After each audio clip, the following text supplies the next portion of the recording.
Hello and welcome to a very special episode of Off Chain Live. I'm not going to mince any words. This is going to be a pretty controversial episode. With me today is Bitfinex'ed, who's been, talking a lot about what's going on in Bitcoin and Bitfinex and many other things. This is his or her or whatever's Twitter. Yeah, you can see a lot of tweets here. There's a couple of other articles here. The Bitfinex dilemma: blow up now or try a Hail Mary to retain in business. Yeah, so this is an article that was written last week by Bitfinex, my guest. And yeah, there's a lot here and a lot of interesting things that interesting questions that Bitfinex brings up.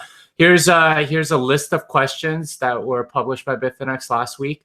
How come these questions aren't getting answered? These are a list of 17 questions about Bitfinex, the Bitfinex tokens, Tether, and all that stuff.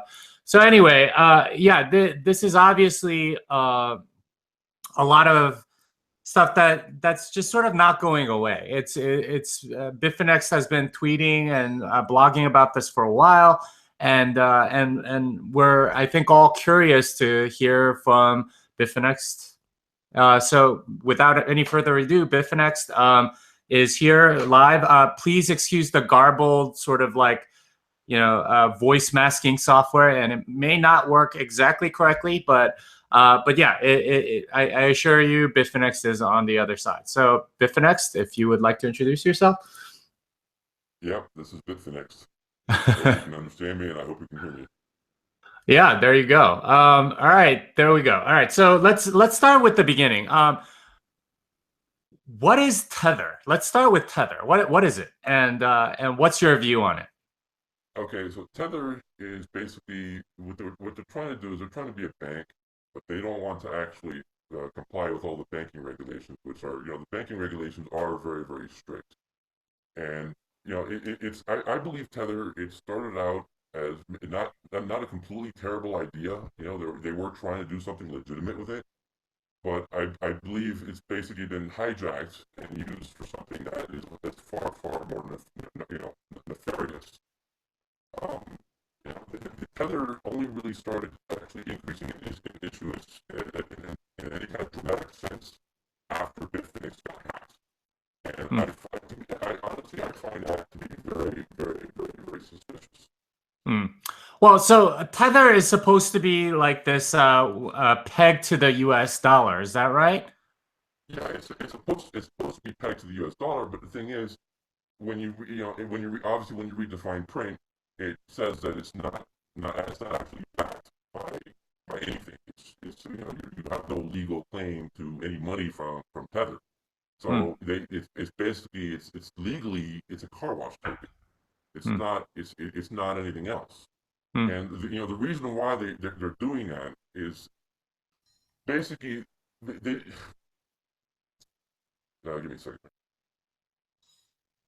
The reason why they're trying to make it a car wash token is they're trying to use that as a loophole and say, hey, no, we're not a bank.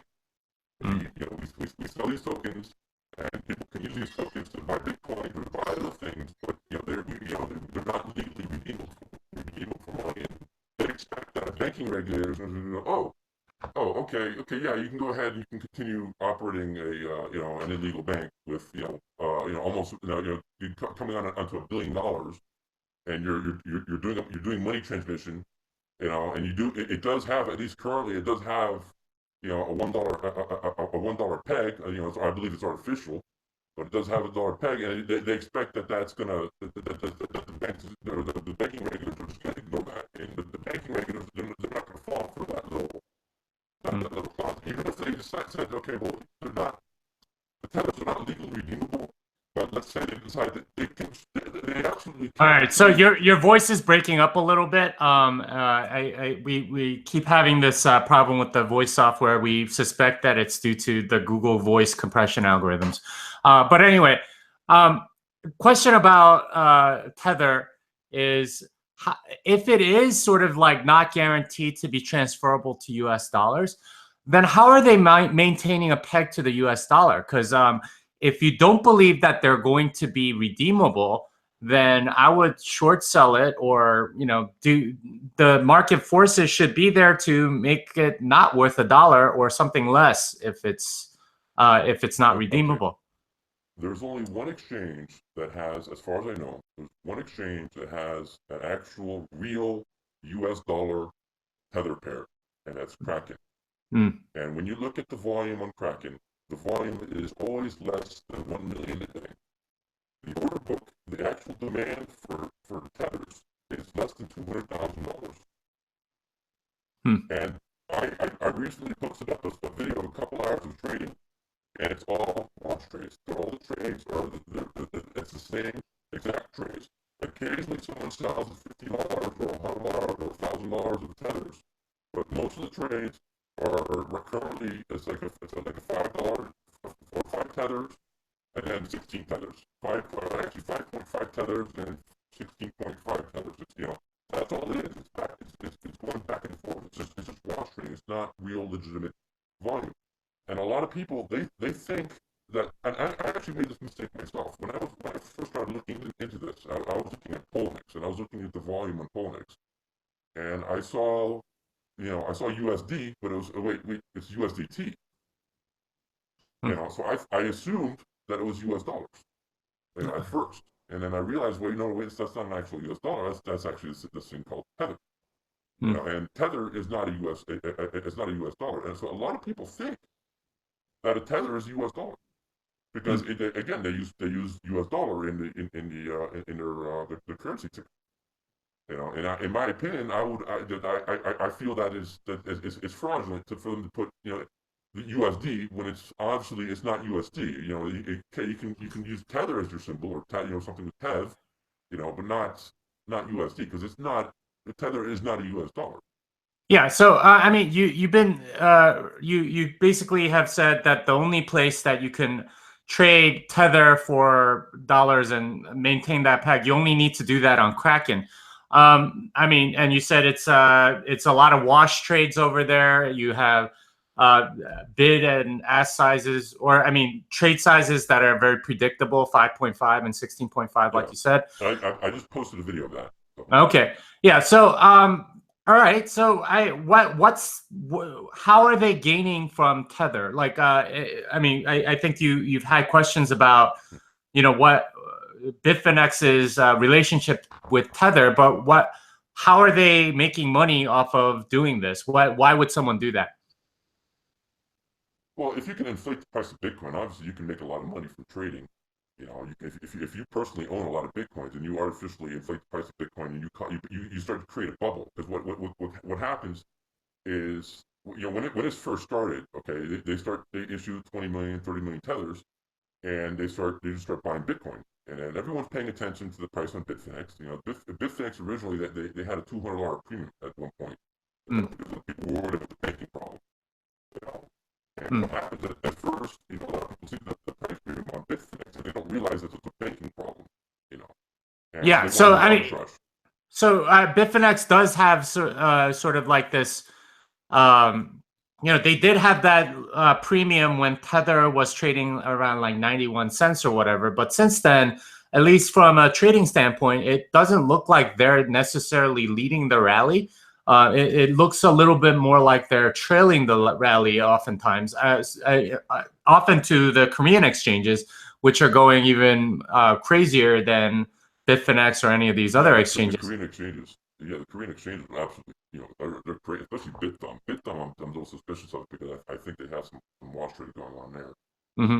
But the thing is, you know, if you have a little, think of it as you're in a forest, okay, and you have a bunch of dry material, okay, and it's like you start a little campfire, and a little bit of the campfire, it goes off into this other dry area, and it starts a whole forest fire.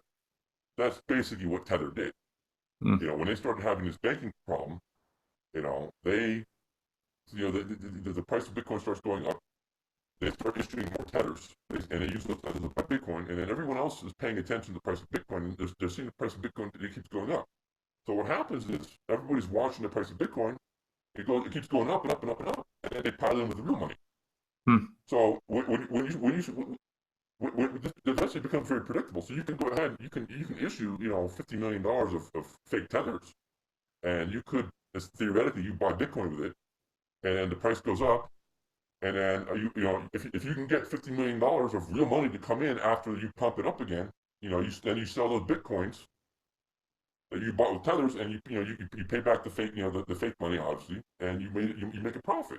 That's one possible theory of what could be going on, and that might explain why you always see these big crashes. Basically, they'll write it up to a certain price, and then once the order books are thick enough that they can actually get back the money, then they go ahead and they dump the price, and then they repeat the process. It becomes very, very, very predictable.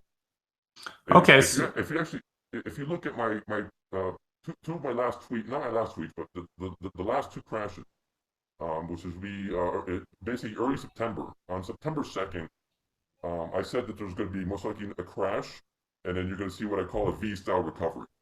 That's exactly what happened. They should have actually immediately after I sent that tweet, they started printing tethers. All right, so you're breaking up again, but I just to summarize for those of you that are having trouble hearing Mr. Bitfinex'ed, basically there's a bunch of tethers that get issued, and they're used to go and buy Bitcoin and run up the price of Bitcoin so that Bitfinex can make more money. Is the theory that Bitfinex'ed is sort of putting forward? All right, so let's go back to the Bitfinex hack. What do you think happened, and how do you think they're sort of utilizing this mechanism to recover from that hack? The Bitfinex hack is very interesting to me. I do believe they most likely did get hacked. Mm-hmm. Because at one point I did think that maybe the hack was fake. But no, I actually do think they got hacked. But I do think they know who hacked. Hmm. And I think I do think it might be somebody that either worked for the exchange or was a large trader at the exchange, because they were supposed to actually release they hired Ledger Labs to do a security audit and then a financial audit, and they were supposed to do like a report basically explaining exactly how they got hacked, and what was deficient, and what they did to actually what they did to correct it to ensure it never happens again. They never actually released that security audit, and I think back in April or even I think it was April. For Powell was actually asked about when is this? All right, you're breaking up again. Just to summarize, there was a hack. Bitfinex does believe that there was a real hack. This isn't a fake hack or something, and that they have been. This is sort of like a question of what did they do to recover. So can you try again? Yeah, can you speak from that point? Can you hear me? Yeah, so you keep breaking up here in and out. We had this problem a little earlier. We were hoping that it was just temporary internet connection problems, but yeah, the voice modulation software, yeah, definitely sort of throws a wrench into this thing that makes it a little bit more difficult to do some of this stuff. But anyway, all right, let's go to the hack. All right, so they had a hack. What happened next? What I find interesting is basically what they did in order to try to pay off the hack. They issued these BFX tokens, which in theory they would pay, and then slowly start redeeming them for $1. And they actually their original plan was, and I actually have audio from Phil Potter basically saying this, is that his idea was he would basically eventually at one point they would convert these BFX tokens literally into Tether. So from the very beginning, the idea was to pay these tokens back with Tethers. And one thing that's kind of interesting is when you think about it, well, okay, a BFX token was supposed to be payable for $1, but a Tether is not a Tether is not legally $1. So you could make the argument that they actually never really paid back these BFX tokens with dollars. They paid it back with Tethers. And then it also becomes interesting that they pay back what you call it, they didn't pay back all the BFX tokens with Tethers. Most people actually converted to equity. I'm not sure if this is correct or not, but I think about 50 million um, Bitfinex'ed tokens were basically redeemed for equity. And what's interesting is they valued their company was valued. They determined the value themselves based off of trading volume, which I find very, very interesting. They never actually did, an audit. Well, how do we know that they were worth $250 million, which is, I think, their eventual valuation. I think they started it at 200 million, and they increased it to 250, which is roughly how much equity I believe they sold, around 250. I think 20 million tokens they could, they didn't actually redeem those, so they used the reserves, which they came from the money they confiscated from their users to pay off the rest of the the tokens that didn't convert to equity. Right, right. Which was one of the most surprising things about Bitfinex, is that they were able to pay back all their users for the hack so quickly. What's your theory on that? Why like, how did they achieve that? They didn't really pay back the token holders. They basically they valued they estimated that the value of their exchange was worth $250 million, and then they sold $50 million of equity, and they basically convinced these token holders to basically buy, basically convert their debt to equity. And I actually have a recording of the chief financial officer of Bitfinex basically saying that, listen, the quickest way to get back your money is to convert your tokens into shares and then sell your shares to another shareholder. And that's really no different. That's not Bitfinex paying anybody back. That's Bitfinex basically paying off their hack with other people's money. Another investor. That's Well, I mean, basically it sounds like they're Ponzi. they're paying off by giving away shares of their company. And it sounds like that's how they paid it off. Is that your theory? That's basically that's how they claim they paid it off. But they didn't act. If for example, if I have $72 million that belongs to you, okay, and I go to the casino and I lose it all, and you want your money back, and I open up a company, and I say that my company's worth $72 million, and I give you shares, you know. Just because if you're able to convince somebody else to buy those shares and you get your money back, well, there's still going to be a bag holder, that's something to buying your shares. I'm not actually paying you back. Maybe, yeah, sure, you got your money back by convincing someone else to buy shares in my worthless company, but it comes at the expense of somebody else. Because even Bitfinex admitted Well, I they mean, took. I think you could argue, if you got your money back, I think you've basically made them whole, whether or not that came from people that were believers in Bitfinex itself or some other Right. method. As long as people got their money back, it's kind of Well, fine, no? well, but all you did was shift over you Yeah, yeah. changed the So cash. you've taken a systemic risk and sort of put it into whoever believes in Bitfinex or whoever wanted to invest in Bitfinex. Yeah, No? but in my opinion, the value of the exchange was no banking. The whole purpose of the exchange is to take U.S. dollars, convert U.S. dollars to Bitcoin, or take Bitcoins and All convert right, them so into U.S. you're dollars. coming in really garbled again, so I'm gonna have to cut you off a little bit. Uh, but yeah, it does seem like what I think I understand that point at least. By issuing the BFX tokens and utilizing them to sort of pay back the people that got hacked, I think everybody got like a 17% haircut on their balance or something like that. But the Thirty-six fact, percent. what's that? 36%. Oh, 36% haircut. But they were able to go and redeem that eventually and get their money back. But that might also be an indicator that they used equity to do it, and they found somebody that would pay that much for whatever, however much they valued Bitfinex. Maybe like another rich investor, basically, that's paying them off. But that said, all right, so let's go fast forward to this like banking relationship. It's all a little bit weird. Can you tell us more about what's going on with Bitfinex and their banking relationship in the U.S. in particular? Okay, so Bitfinex, obviously they had banking in Taiwan.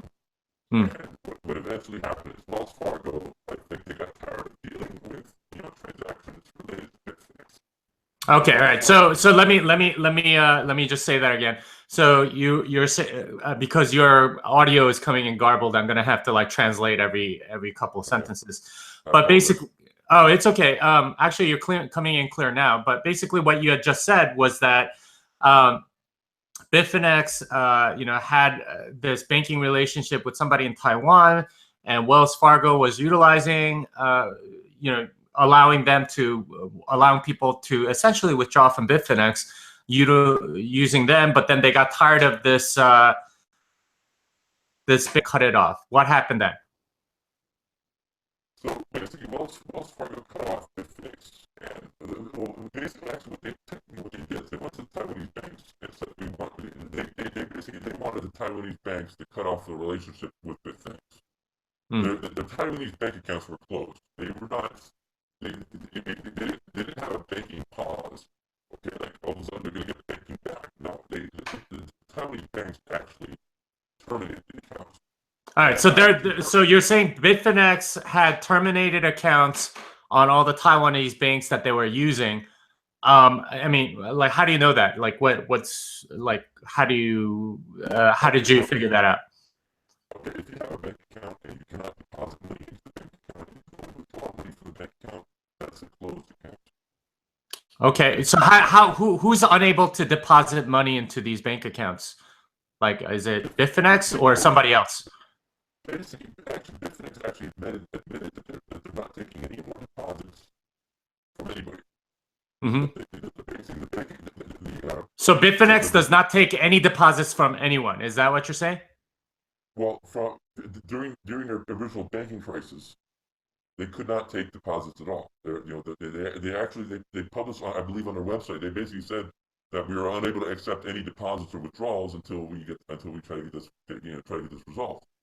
And they never actually completely resolved it. They still have no banking. And most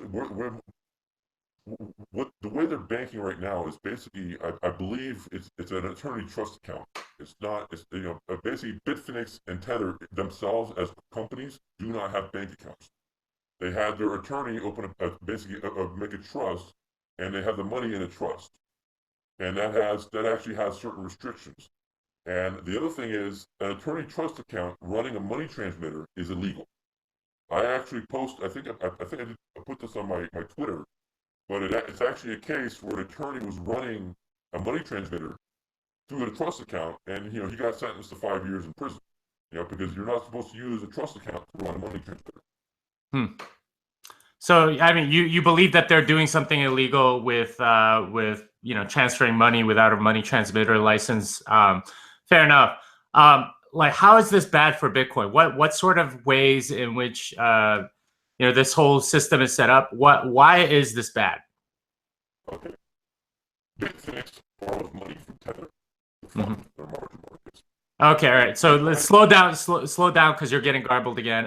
Hopefully we can catch you when it's not garbling. okay, It's check, check. frustrating the heck out of everybody. All right. So yeah, can you start again? Can you hear me? Why is this You bad? okay? Yeah. Yeah. Okay, so Bitfinex borrows their money from Tether. Mm-hmm. Tether in theory could be borrowing. Let me slow down. Okay, so Bitfinex borrows the money from Tether to fuel their margin markets. Mm-hmm. Okay, in my opinion, there's absolutely no chance that the money behind Tether is not going to get seized because they took money from BTCE. Mm-hmm. Okay, the Tether exchanges, a lot of the exchanges that use Tether, a lot of them they don't require know your customer. All right. You can So get the all money. right. Let me summarize what he just said because I'm pretty sure a lot of people can't hear exactly what you're saying because it's coming in really garbled.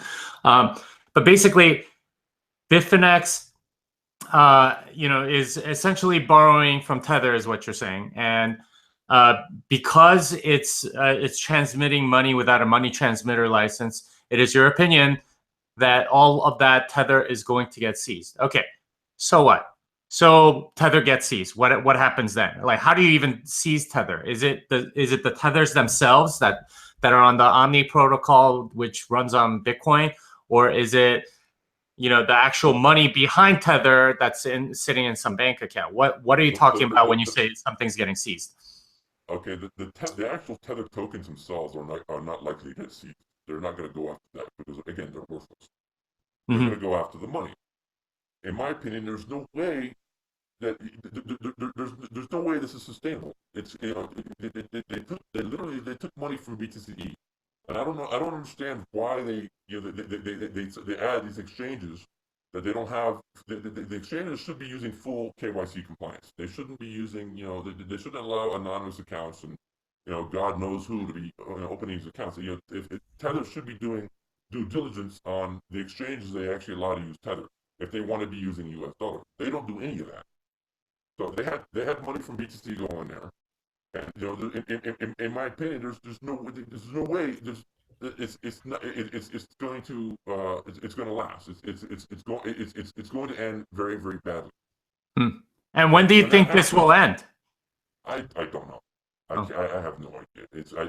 I just know that in my opinion that it's going to end badly. And so what you're going to have what eventually going to happen is the tethers, since the money's going to be gone, well, in my opinion, most likely, you're going to have these little tokens floating around that there's already what's interesting. There's already nothing behind them because they're not redeemable for money. But if anything bad happens to Tether, everyone's going to panic at a Tether, and and the other problem you're going to have is all these margin loans on Bitfinex'ed that are backed by the Tether money the Tether money. What's going to happen with all those loans? Well, so I mean, this is Tether. I'm not sure how this hurts Bitcoin though, because if the people that I mean, it's kind of Tether's problem, not Bitcoin, no? I strongly disagree because the margin market on Bitfinex is financed through Tether. So if Tether goes under, the margin market on Bitfinex explodes. If the margin market on Bitfinex explodes, it's going to have a catastrophic effect on everything that trades against Tether or trades against something that trades against Tether, which is everything. Why would all right, so margin amounts are used both to go long and short. It's going to affect both, no? Right, but in order to go short, you're borrowing Bitcoin. In order to go long, you're borrowing US dollars in theory.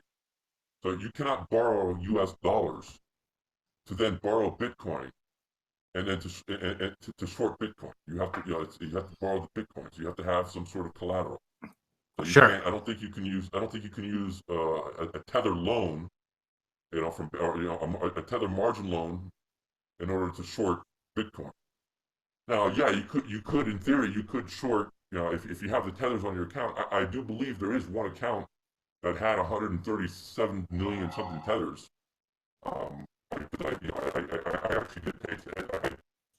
I noticed on BFX data that they do not seem to bundle the loan offers. So you'll have two loan offers that have the same exact price, but they'll show up as two separate entries.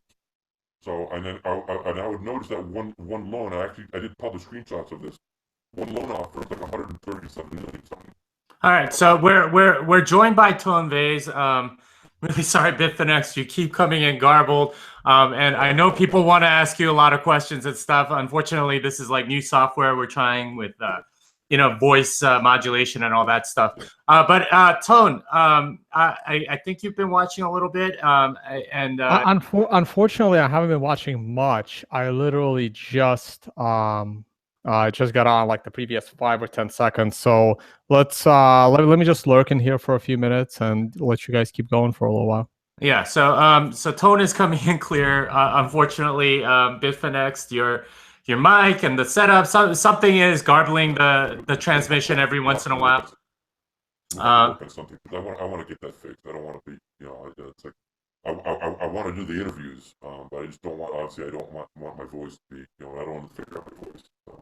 Yeah. So I mean, we totally understand that, and it does come in great for like 10 seconds, and then it drops, and then it comes back on. It's hard to kind of get a flow here, but that said. I'm watching my connection speed. My connection is fine, and I have good latency, so I'm not sure why it would be.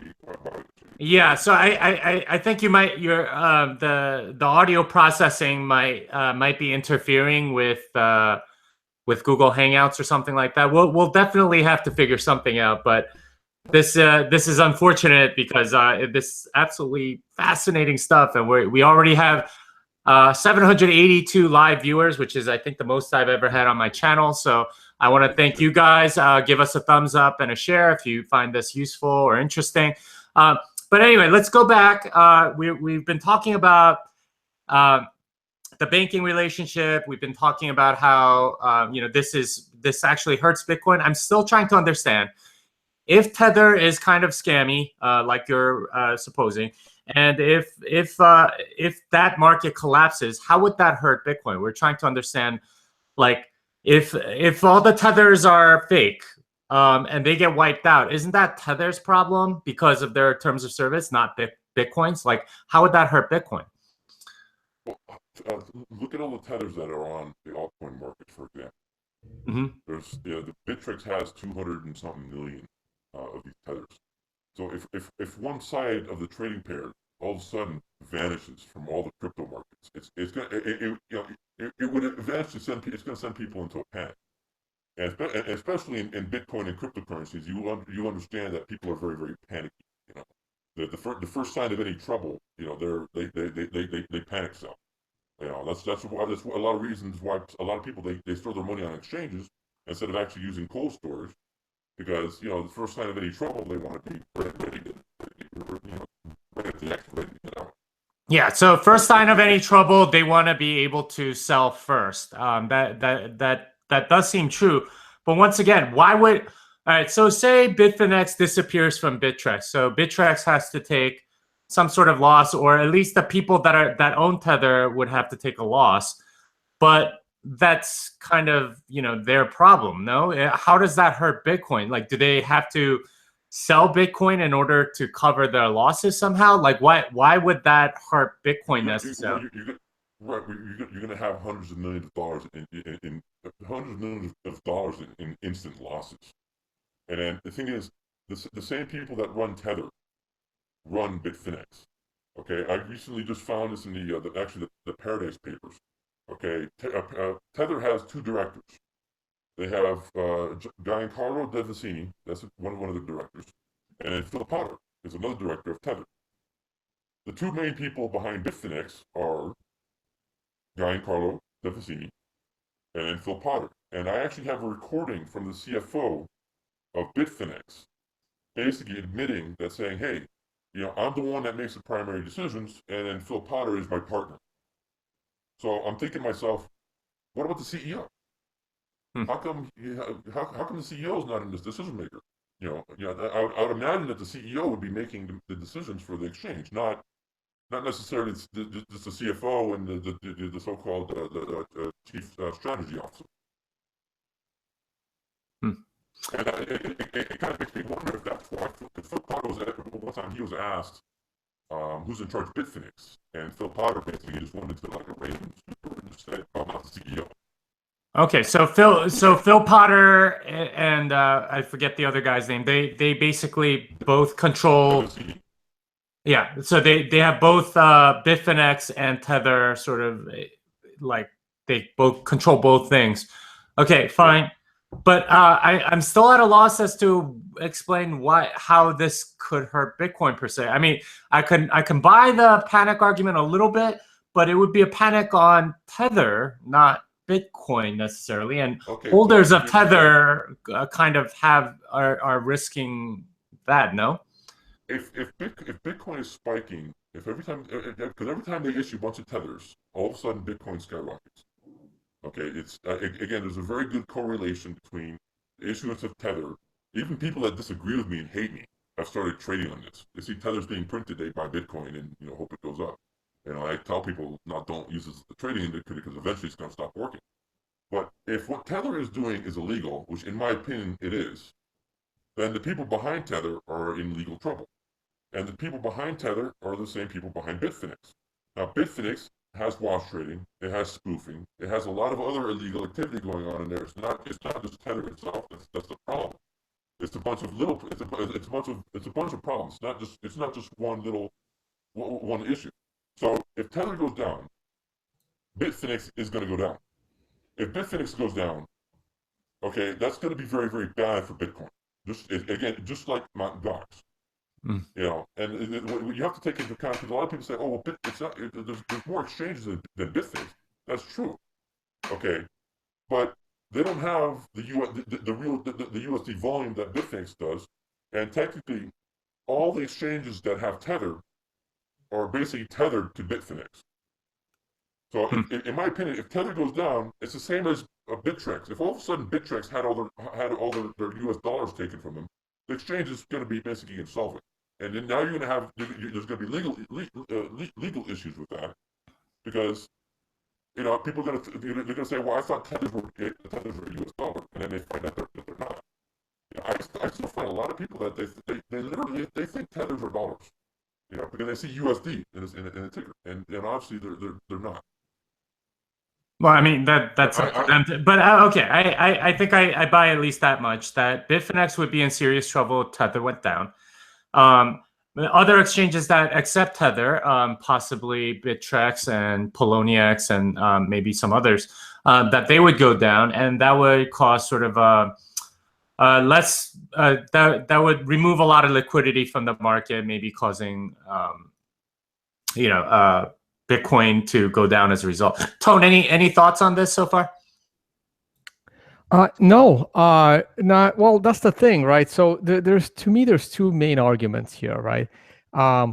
Is Tether being, created out of thin air, right? Because this is, this is like the big debate, right? For a lot of people, the big debate is every single Tether backed by every single dollar? Now, people at Bitfinex seem to keep saying that it is, even though I have not yet seen any evidence, and they seem to have a lot of people defending them. Like I, for some reason, am finding myself arguing with people that I never argued with before, like members of Whalepool, that seem to be so adamant and so sure that every single dollar is backed by every single Tether. And I'm not so sure why that is. Like that's puzzling to me. I'm experiencing the exact same thing. I told Bitfinex right before the show, I had never gotten so many messages before a show before, and all these people are saying, hey, why don't you have people on the other side or somebody to question some of the stuff that Bitfinex is going to say? I don't know where that's coming from. I am like, what the heck did I get myself into? Because I don't like. I'm just a technical guy, and Bitfinex is obviously somebody of interest that's been writing some interesting articles. I just want to have him on for an interview, but like there's something else going on that I don't think we really truly understand. No, we don't. And here's the best part about it, right? Like I don't want insider information. People always want to like come to me and tell me. I'm like, no, you go on live air and you tell me, because I don't want your insider information. My job is to be an analyst. I'm supposed to analyze everything with public information. If you tell me private information that I can't use in my public analysis, it makes my job terrible. Like terrible. Like if I know insider information that I can't talk about publicly, it's a problem for me. So whenever these people, like whether they're CEOs or whatever, they're like, oh, can we talk in private? My answer is no. We're not going to talk in private, because my job is to analyze the situation with the publicly available information. So far, Bitfinex'ed has come forward with, with some decent questions, in my opinion, to Tether and Bitfinex. He's now being joined by other people. Like there's other Twitter accounts now that are helping you, right? Like in the last 3 weeks or something, probably once it finally got on my radar and I raised the question, and some of the other people, right? So Bitfinex'ed, have you? I know there's one account. I always like a weird account name. Hold on. So his name is AB33. Don't get tethered. He's been also putting up some interesting documents on his Twitter. What do you think about his work? Yeah, I think I'm actually impressed by him because he has some stuff that I missed. Like for example, the declaration where the CEO of Bitfinex actually basically admits to being the CEO of Tether. I missed that. So I was actually very impressed by by seeing people actually starting to actually investigate this. And there's other people that they start picking up the stuff that I missed. Because obviously I'm one person. I'm not like I'm not a paid troll. I'm doing this on my own. I enjoy doing it. It's not. I'm not in this for the money, and I'm certainly not trading. So I was very surprised that start seeing other people start to pick up on this. And it's actually ever since you tweeted it, it's picked up a lot. So I'm very happy about that. Right, look, Jimmy, you and I mean, we did bring this issue to the forefront, so let's see how much, well, I don't want to put, myself or anyone else in harm's way, because we are talking about almost $1 billion here, right? So, look, I don't know what's going on. I know that you guys are raising good questions. Here's another Twitter account that just came up. Let's Go Viral, that's the Twitter handle, and he's using the, on his, cover, it's Bitfinexed and Tether fraud.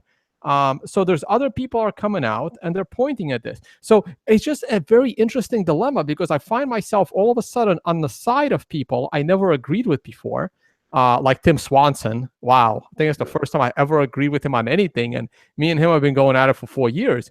That was the article that I tweeted earlier today. And meanwhile, I find myself arguing with people of Whalepool and Whale Club, communities that I never really cared about, but I kind of, didn't have a problem with them at all. I've been on Whalepool TeamSpeak a couple of times in the past. I just really don't like that medium. So I want them to come on ours. But so this is really interesting to me. But again, I'm not, my problem with Tether, I always had a problem with Tether, but when it was a $10 million problem, I didn't care and nobody cared. So I am going to take the position, I'm going to assume, I'm going to give Bitfinex the benefit of the doubt and say, okay, fine. So every single dollar is backed. I'm going to give them the benefit of the doubt that they're going to prove the fact that every single dollar is backed. Now I have a problem. How the hell are they printing $50 to $70 million like a week of this stuff? Where is that money coming from? Well, so I mean, are you still allowed to deposit to Bitfinex in some way without using Tether or Bitcoin? Can you send US dollars somewhere, anywhere?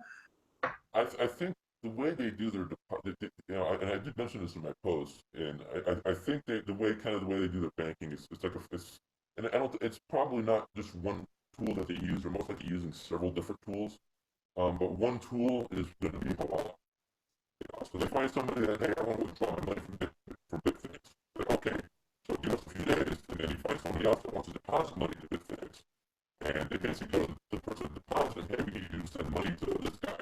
And so they send money to that.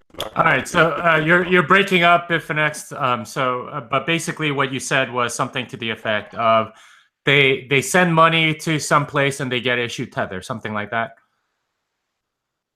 Well, I'm not sure how they integrate their whole banking with Tether, but in theory, what it could do is, for example, let's say you have $5 million and you sign an agreement with Tether or Bitfinex that you're going to pay them $5 million, and you actually keep the money in your bank account.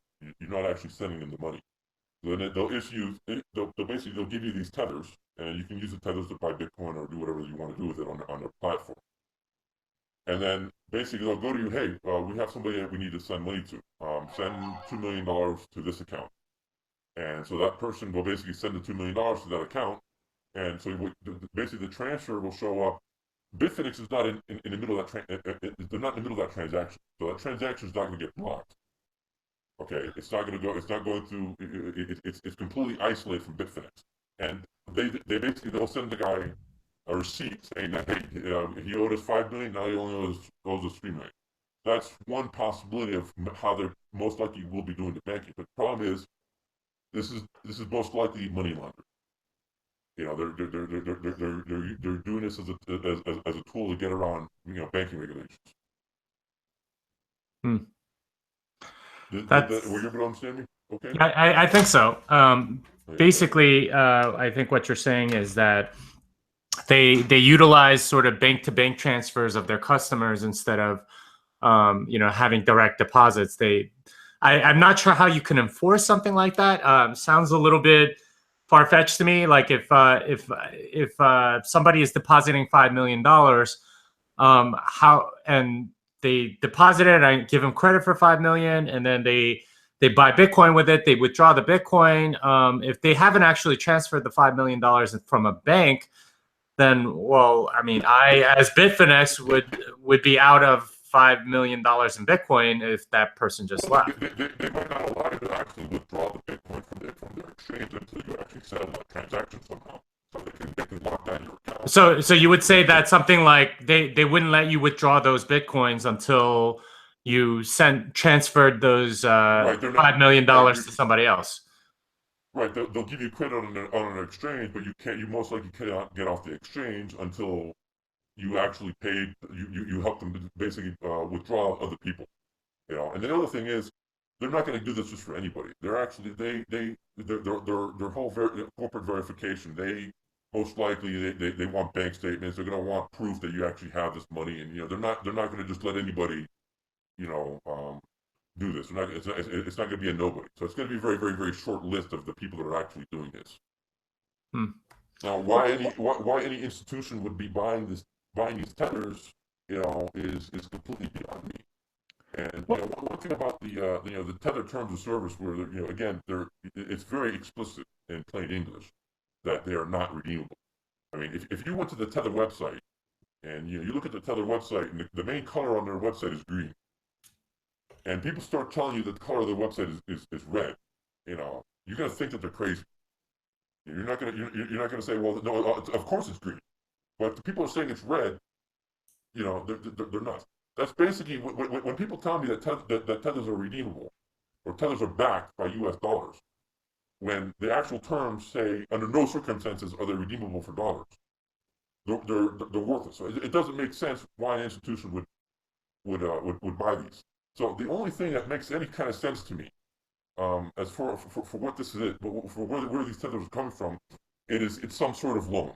Basically, Tether is borrowing money from a bank to basically, using it to speculate on Bitcoin or to fuel their margin market, because I think the average interest rate right now is like 38%. So they can borrow money at 5-10%, then put it on Bitfinex for 38%. That's the only thing that would make any kind of sense. And the thing is, they can also use these tethers, obviously, to push up the price of Bitcoin. Because if they are using a form of Hawala banking, they need to have constant skyrocketing prices. Because as soon as the prices start to fall and it goes into a bear market, what will eventually happen is more money wants out than wants in.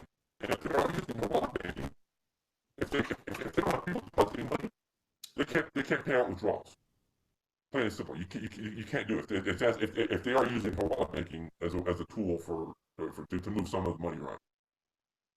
And from a bank's perspective, if a bank has makes a loan to Tether for $500 million, the bank can set it up in such a way where the bank is first in line to get paid.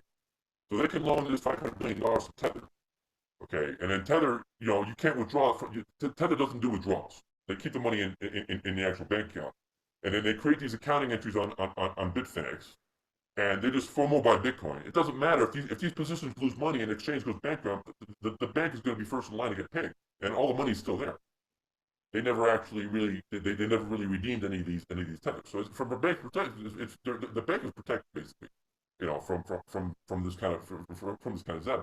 But in the meantime, Tether and Bitfinex, they can artificially inflate the price of Bitcoin with to the bank with very little risk. And I do want to point out that every time a major exchange has lost banking in the past, we always get a very, very big dramatic Bitcoin bubble. Mt. Gox, they got hacked, they lost banking, they never regained banking, and we had a ginormous bubble in Bitcoin. The same thing happens here. Bitfinex gets hacked. They do a kind of a bogus token, BFX token to equity, which again they themselves determine the value of their equity, and then they lost banking, which in my opinion destroys the value of the exchange with no banking.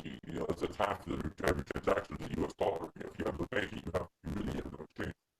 So I mean that part I agree with. If there's no real linked to the US dollar, then to me they're much more like Poloniex or Bittrex, in that they're not really, you know, true exchange. They're more sort of like an altcoin It's not exchange. exchange. And what that kind of upsets me is a lot of these altcoin exchanges that they'll show a USD dollar volume. And the truth is, it's not an altcoin exchange. The USD volume is zero because there are no US dollars on the exchange. So All right, so you're breaking up quite a bit again, but hey Jimmy. So do we want to bring on Flibber from Whalepool or no? I mean, I leave it up to you. I was gonna have him and Bitfinexed and hopefully someone from one of these companies on tomorrow. But we can get Flibber on right now if you guys want. I don't know if that's where we want to go with this hangout. Bitfinex'ed, what's your opinion? I want to figure out what's going on with my microphone and see if I can figure something out for you guys so I'm not going to talk the whole time. I have no idea what he said. Yeah, he said he's trying to figure out something to with his microphone because it's bothering him and it's bothering us, obviously, and all our viewers. Right. I mean, it'll be hard, but I mean, okay. So the one last point I wanted to get to is, I mean, we don't have proof on either side, right? Like, I don't understand how people that are not in the Bitfinex inner circle can stand there and say that they are definitely everything is kosher, right? Now, I also agree that a lot of the evidence that Bitfinex is putting forward is kind of speculatory. Like, I agree with that, right?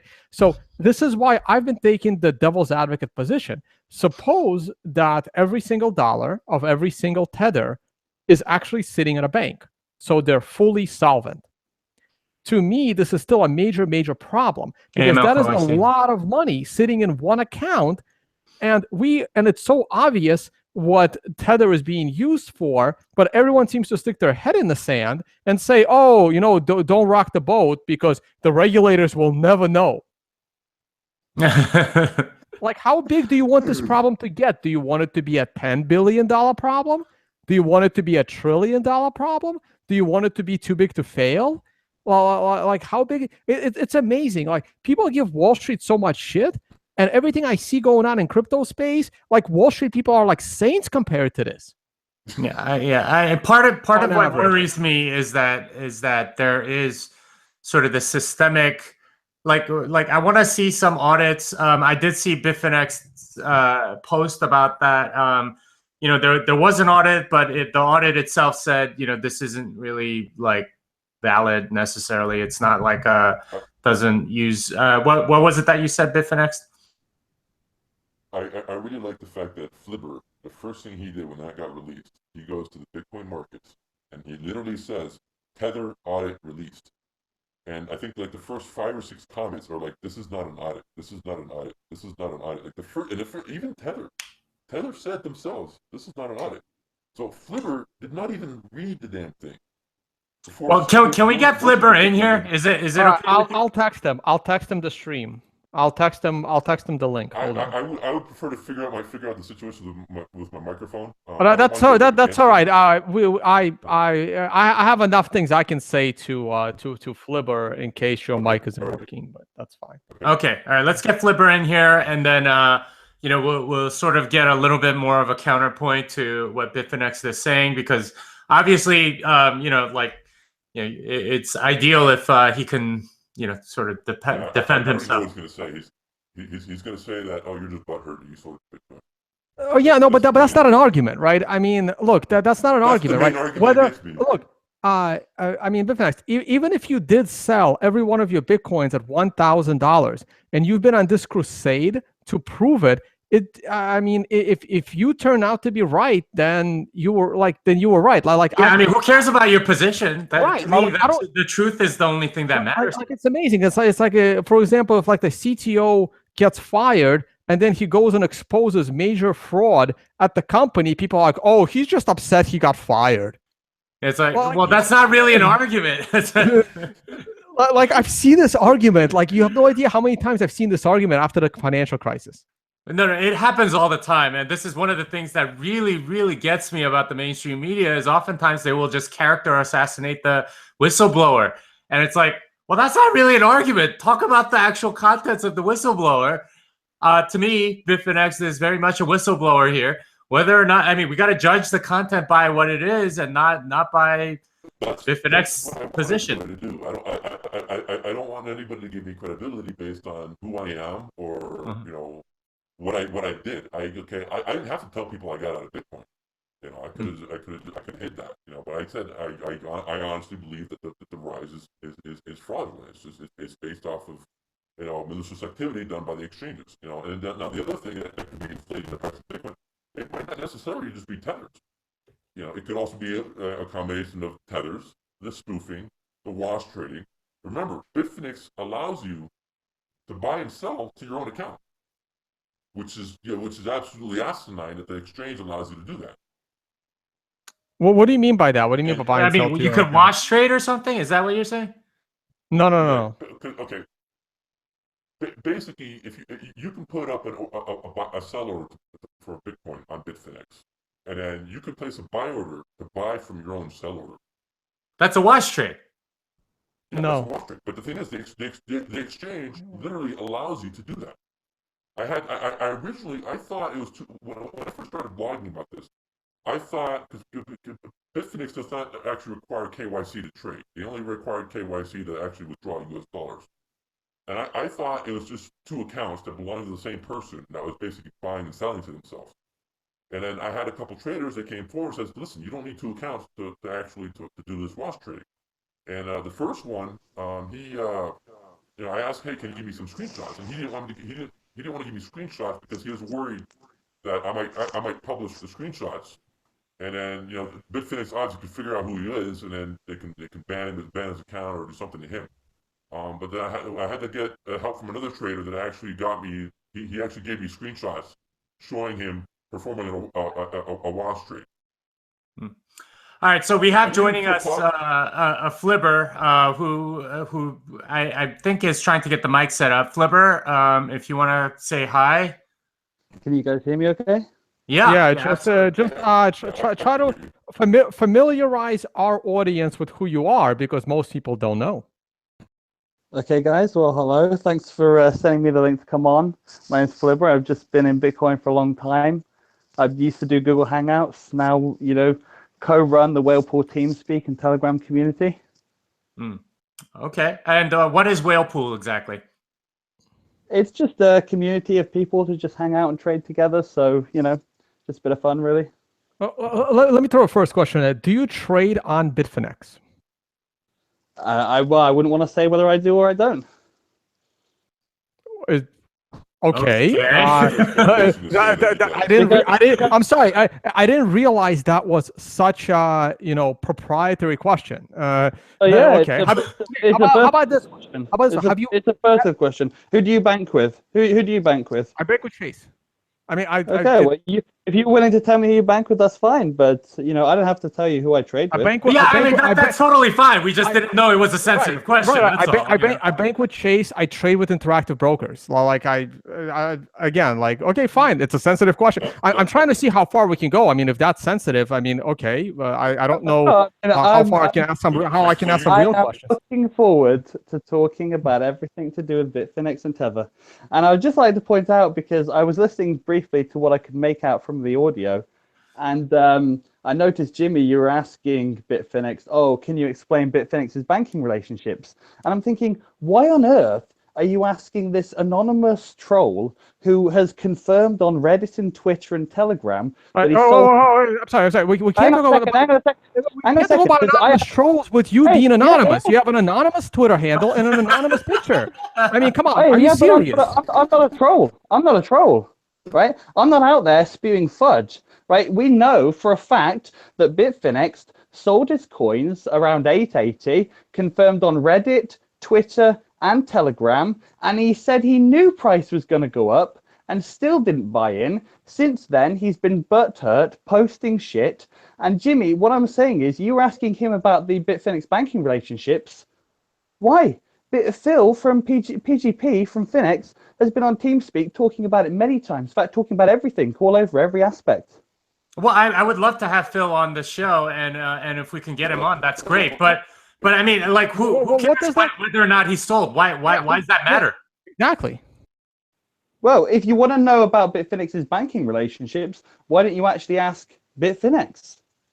Yeah, people have been trying. Yeah, I mean that's people have been trying. Well, why are you bringing up this whole thing about like Bitfinex selling Bitcoins? Who cares?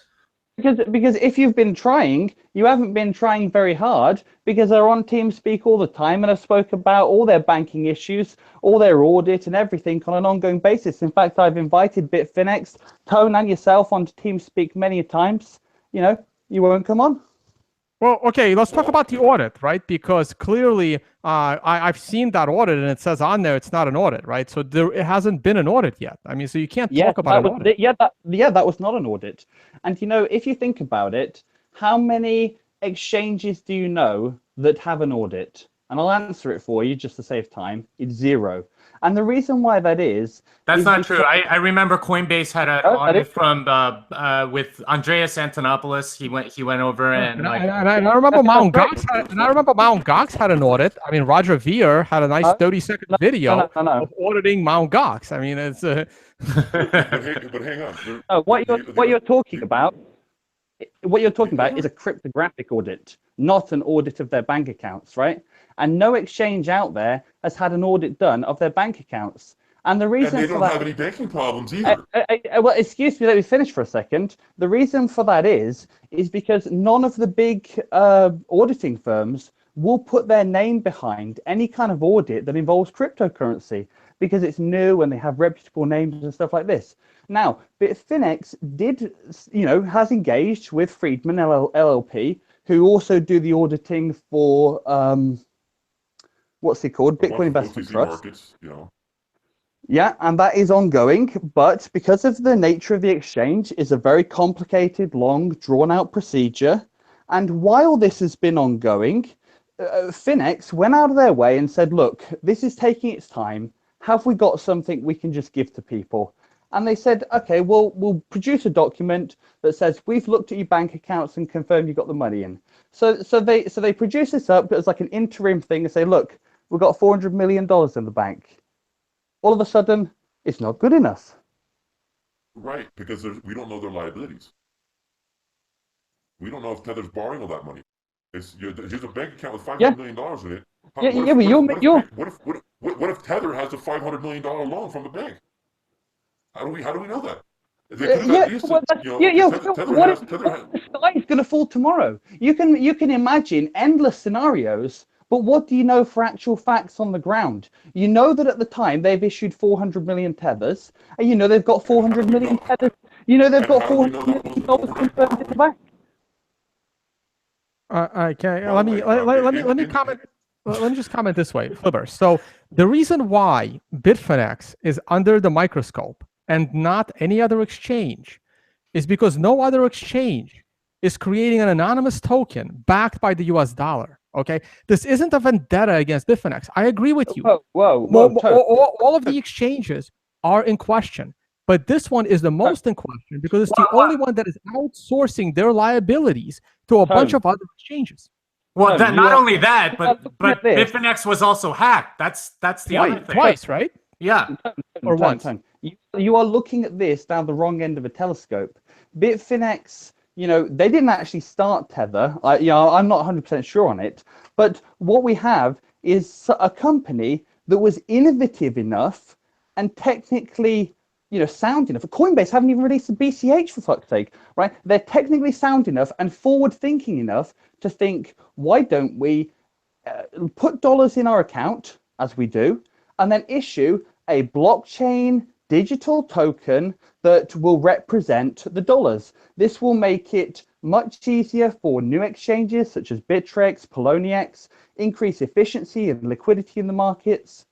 They were being creative, ingenious, forward thinking. I disagree with that 100%. I mean, they're no more ingenious than e-gold or Liberty Reserve, and we know how they ended. This is exactly the same thing. It's the There's something to be said about reincarnation adding of it. liquidity to the entire system, but you're doing it at the risk of centralizing the entire, Tether issuing model. That seems a little bit, like against the spirit of Bitcoin to me. I agree.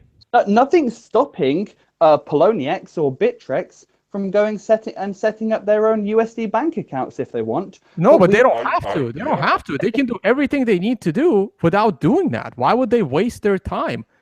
Exactly. Tether makes that efficient for them that they don't have to bother doing that. So it actually increases liquidity across all the crypto markets. Tether has no banking. You cannot redeem your Tethers. You say Tether has no banking, and we have a fucking signed document from Friedman saying they've got $400 million in the bank. But I mean, if you can't, can you redeem it? No, but that redeem Tethers for dollars? What? Can you redeem Tethers for dollars? Absolutely. If you couldn't redeem Tethers for dollars, why would it be trading at 1-for-1, right? On any dollar pair? Why wouldn't anything traded against Tethers would be traded at a completely different price to anything traded against USD? Right? If there was you can't trade against USD. Well, you can trade Bitcoin USD. You can trade Bitcoin USDT. You can trade XMR USD. Well, so this is something that Bitfinex'ed pointed out earlier. But the only place where Tethers float against the dollar is Kraken, and they don't have much volume on it. Because nobody cares. Volume and it's wash trading. But you would also see another. Look, you keep talking about wash trading, yeah? You have absolutely no evidence whatsoever to back up this talk of wash trading. I saw you tweet about cracking wash trading. You tweet about fucking your video is bullshit. Wash trading. You tweet about Kraken wash trading, GDAX is wash trading, Bitstamp is wash trading, Bitfinex is wash trading. Everything is a big conspiracy, and you have zero evidence. One of your questions I saw you posted, your top question, who are your banking partners? I'm sitting there driving my palm through my fucking face at the stupidity of asking such a question. When Bitfinex got locked out by Wells Fargo, of which everything you've actually said is completely untrue, they didn't get their account shut down. What they actually got was wires sending to the US blocked. And they got that done because there are, correspondent banks that collude together, as we all know in the blockchain crypto space, that make it really difficult to get banking partnerships. And so whereas before they were very open and transparent about their bank accounts, now naturally, because they have to continue to facilitate this, which is what everybody needs for the whole market to grow and evolve, something you don't actually want because you sold ages ago, but they need this. And so they have to be a lot more protective and reserved about how they're going to issue that information. So when you ask a question saying, who are your banking partners? They're not going to tell you, are they? That is the secret source behind ATMs, behind exchanges. That is the hardest thing to sort out and get. And that's fine. And the official answer can be no comment. We can't disclose that information. A lot of companies do that.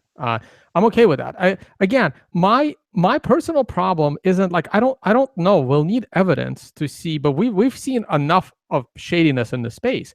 So this is why I'm taking Bitfinex'ed statements somewhat seriously, because he's actually put in a lot of work into it.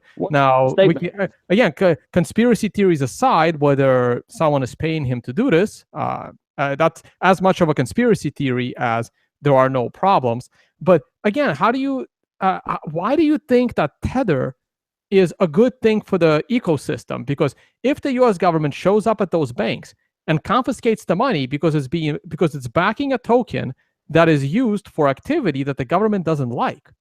What happens if the government seizes that money, like they seized all of the Silk Road funds, like they seized all of the funds backing e-gold, like they seized a lot of other underlying money? What happens to the ecosystem? What you're saying is a perfectly legitimate thing to say. And you could actually say the same about any business, right? But Bitfinex have done a fantastic job of looking after their own legal framework. The guy, their lawyer. How do you know Why? that? Because their lawyer is the guy that gave the talk to Senate, for God's sake. He is Yeah, the but guy that wrote the book, The Law on Bitcoin. Paul Snow's been talking in front of the Senate like 2 times already, and he's running a factum scam. That doesn't mean anything. I mean, it doesn't matter what. You could have anybody could shut any account down for any company. Yeah, that's exactly why we like Bitcoin.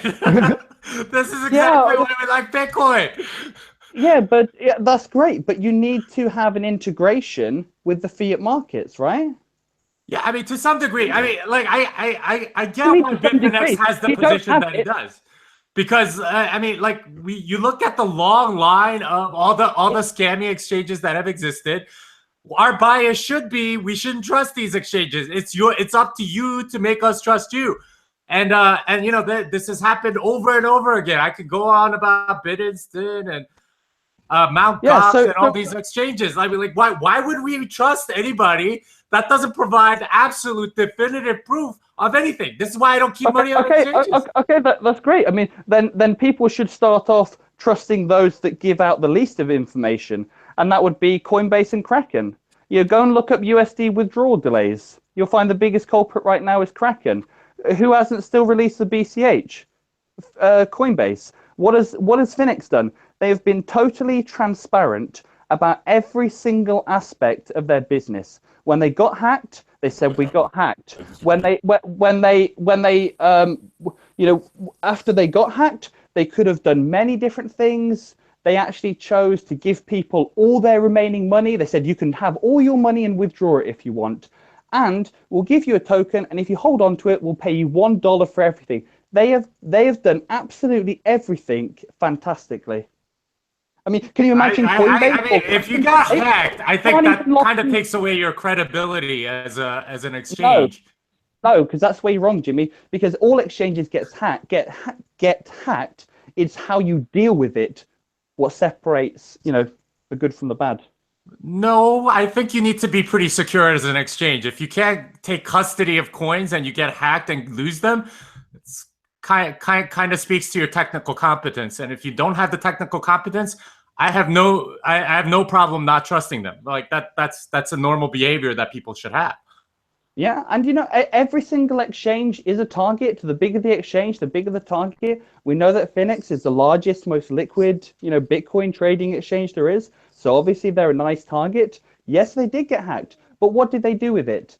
They gave everybody their money straight away, and they said, you know, if you hold this debt token, which is representative of the money we lost, we will pay you back. And they did. Some people chose to de-risk further, which was like an option they could take. Some people chose to hold and got paid back fully from everything they got hacked. And some people chose to convert to shareholder equity. Yeah, and that's fine. That's fine. I applaud them for that. But I mean, I think our skepticism is kind of warranted. I mean, you seem to keep saying, hey, you have nothing to worry about, nothing to see here. And we're just asking questions. What's going on? Why are tethers going? Why are there so many tethers being issued? Why let's talk about that. Let's talk about that, right?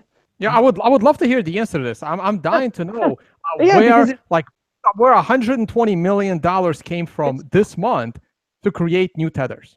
I'm so glad you've asked, because I sit there reading people's tweets and I can't believe people can't figure it out for themselves, right? So no, I really can't. I would love to know where $120 million is coming from. I'll explain to you how fucking simple it is. Yeah, I'll explain to you how simple it is. You've seen Bitcoin plastered across Mad Money, CNBC, just about every mainstream financial and media outlet, right? That's gonna create a lot of demand.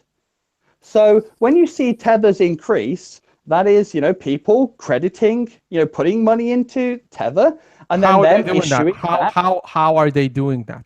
How are people putting money into Where do you? All right, I'm a billionaire with $100 million. How do I turn that into Tether? Why would you want to turn that into Tether? Well, why wouldn't you just go and buy Bitcoin? Because maybe if you wanted to deposit money on Finex, what Finex would say is, Maybe because Finex is the largest, most liquid Bitcoin trading exchange. Maybe because Coinbase is an incompetent exchange. Maybe because Kraken is completely untradeable. All right, let him answer. Let him answer. Let him answer. Okay, so like Jimmy said, you're a billionaire. You have $100 million. You decided to give it to Bitfinex. Let's forget the fact that CME decided not to use the most liquid and trusted exchange, like you say in their index. But let's ignore that for a minute. You want to buy it through Bitfinex. Okay, what do you do? Okay. Firstly, you're wrong. CME did not choose not to use Bitfinex. Bitfinex themselves, Phil Potter is on the board for that.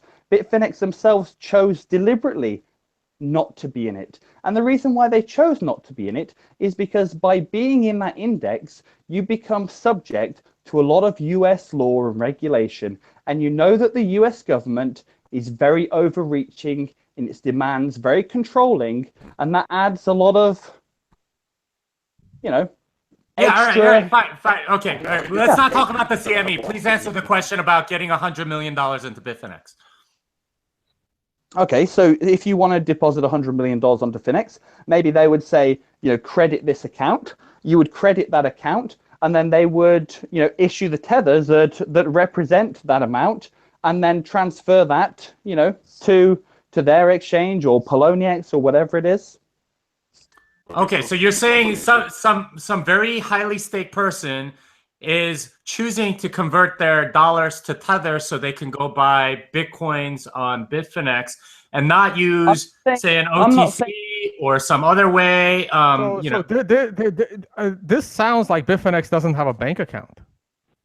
No, what this is them using Tethers as a token to represent the dollars. So they just put their dollars. Well, yeah. Why go through this layer of extraction? Because it improves because it then allows the dollars to be moved around and improves liquidity across all the markets. Tethers are not dollars. Tethers are not dollars. Well. So all right. So I do get this argument. I do get.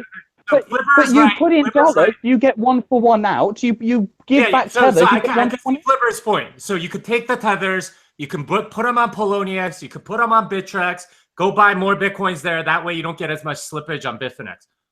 So Bitfinex is facilitating anonymous exchanges, and in order to avoid US regulation, it was just something as easy as telling the CME, hey, can you guys not put us in? Like, we know we're doing some shady shit, but hey, but we can get around all of the US legal regulation just by not having us used in your index.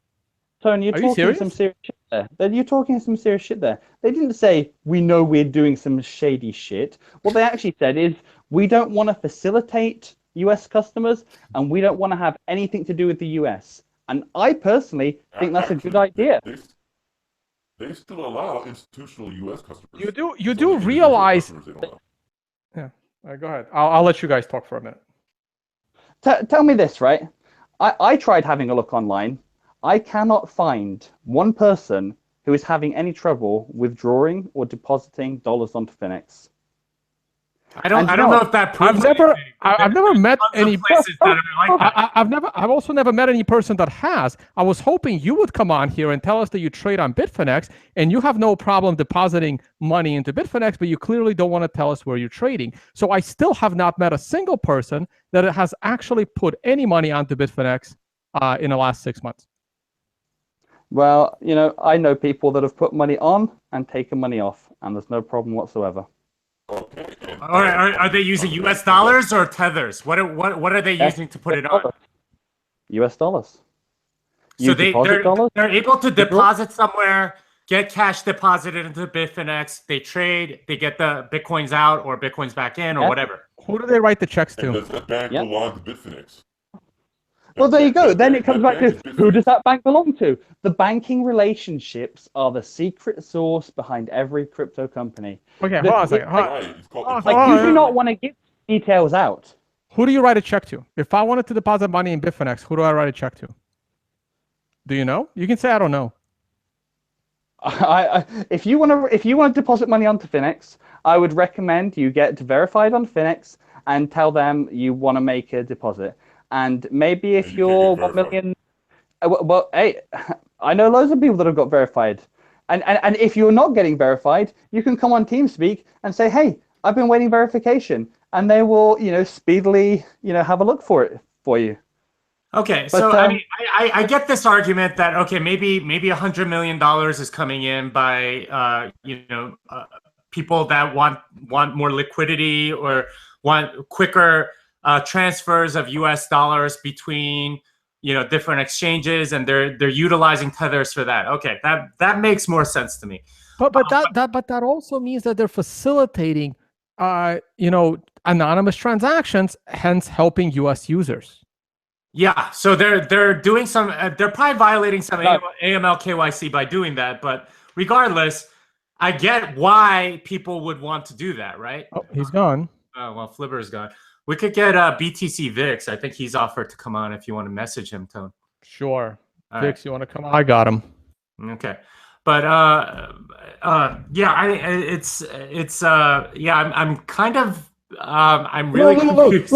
Look, I understand. Look, I used to kind of like the token. I like the idea of it. Hey, people on anonymous exchanges can now trade anonymously. That's great. The problem is that this pool of money keeps getting bigger and bigger and bigger, and sooner or later, someone is going to notice.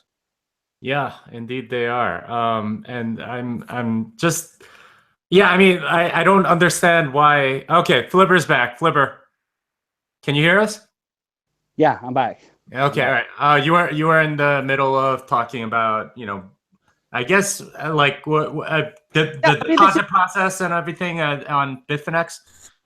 Yeah, I mean, basically, anybody on there right now can go out and send us and send Finex a wire, right? You can go and send them dollars. You can receive dollars. Absolutely no problems whatsoever. In fact, nobody can provide any proof of this. Well, I'm looking at the banking details right now. I've got the banking details right now.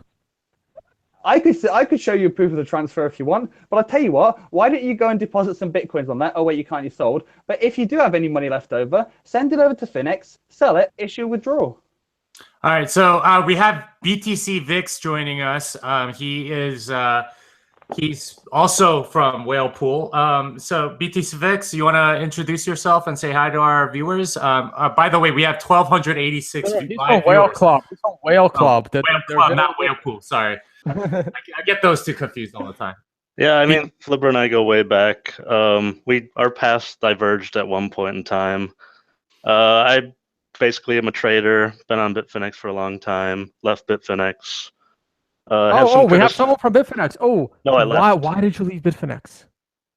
Because OKCoin is better. But OKCoin's gone.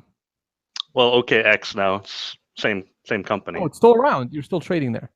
Yeah, you can still trade there. I think they reincorporated in Hong Kong or something, so they could do it, something like that. But anyways, how's it going, Bitfinex? How you doing? Hey, how you doing? Well, what I wanted to get at, I mean, if you guys are still going with the topic, but a lot of the things that Bitfinex brings up, like I can start with and acknowledge that Tether could be subject to FinCEN regulations in the future and experience the same thing that, say, BTCE did. I think that's a valid argument to present. That's my argument. And I don't have any problem with that. I mean, I think there's a lot to talk about there. But where I have a lot of issues, and I spoke with Bitfinex. There's chat logs of me and him back when we were at about 1,200, and you can kind of watch the development of him go from calling out concerns to now. I think he's almost turned into kind of a rabid dog with some of the stuff that he comes out with. He posts personal attacks. Instead of looking at my information, instead of actually looking at the screenshots, instead of actually looking. I do though. I'm going to bring that up though. The thing is, you bring up a lot of things. Why don't we just do this? Have it say, and then we can go. Wait, up the information. No, look, we're all aware. We're aware that Bitfinex might be, upset that he sold for a reason it didn't happen. We're aware of this. Like, that's not a problem for us. We want to talk about the information. Like, where is his information? I mean, to me, it just means he's even more motivated to prove this, right? Like, I don't have a problem with his motivation. Well, So he takes data like charts and mostly the stuff from BFX data, and he posts it out and he creates his own narrative around it, right? I mean, these things have been going on for years as far as loans and people putting out loans for hundreds of thousands of dollars. And obviously, we're going through a bubble now, so there's going to be a lot of increased action in those markets.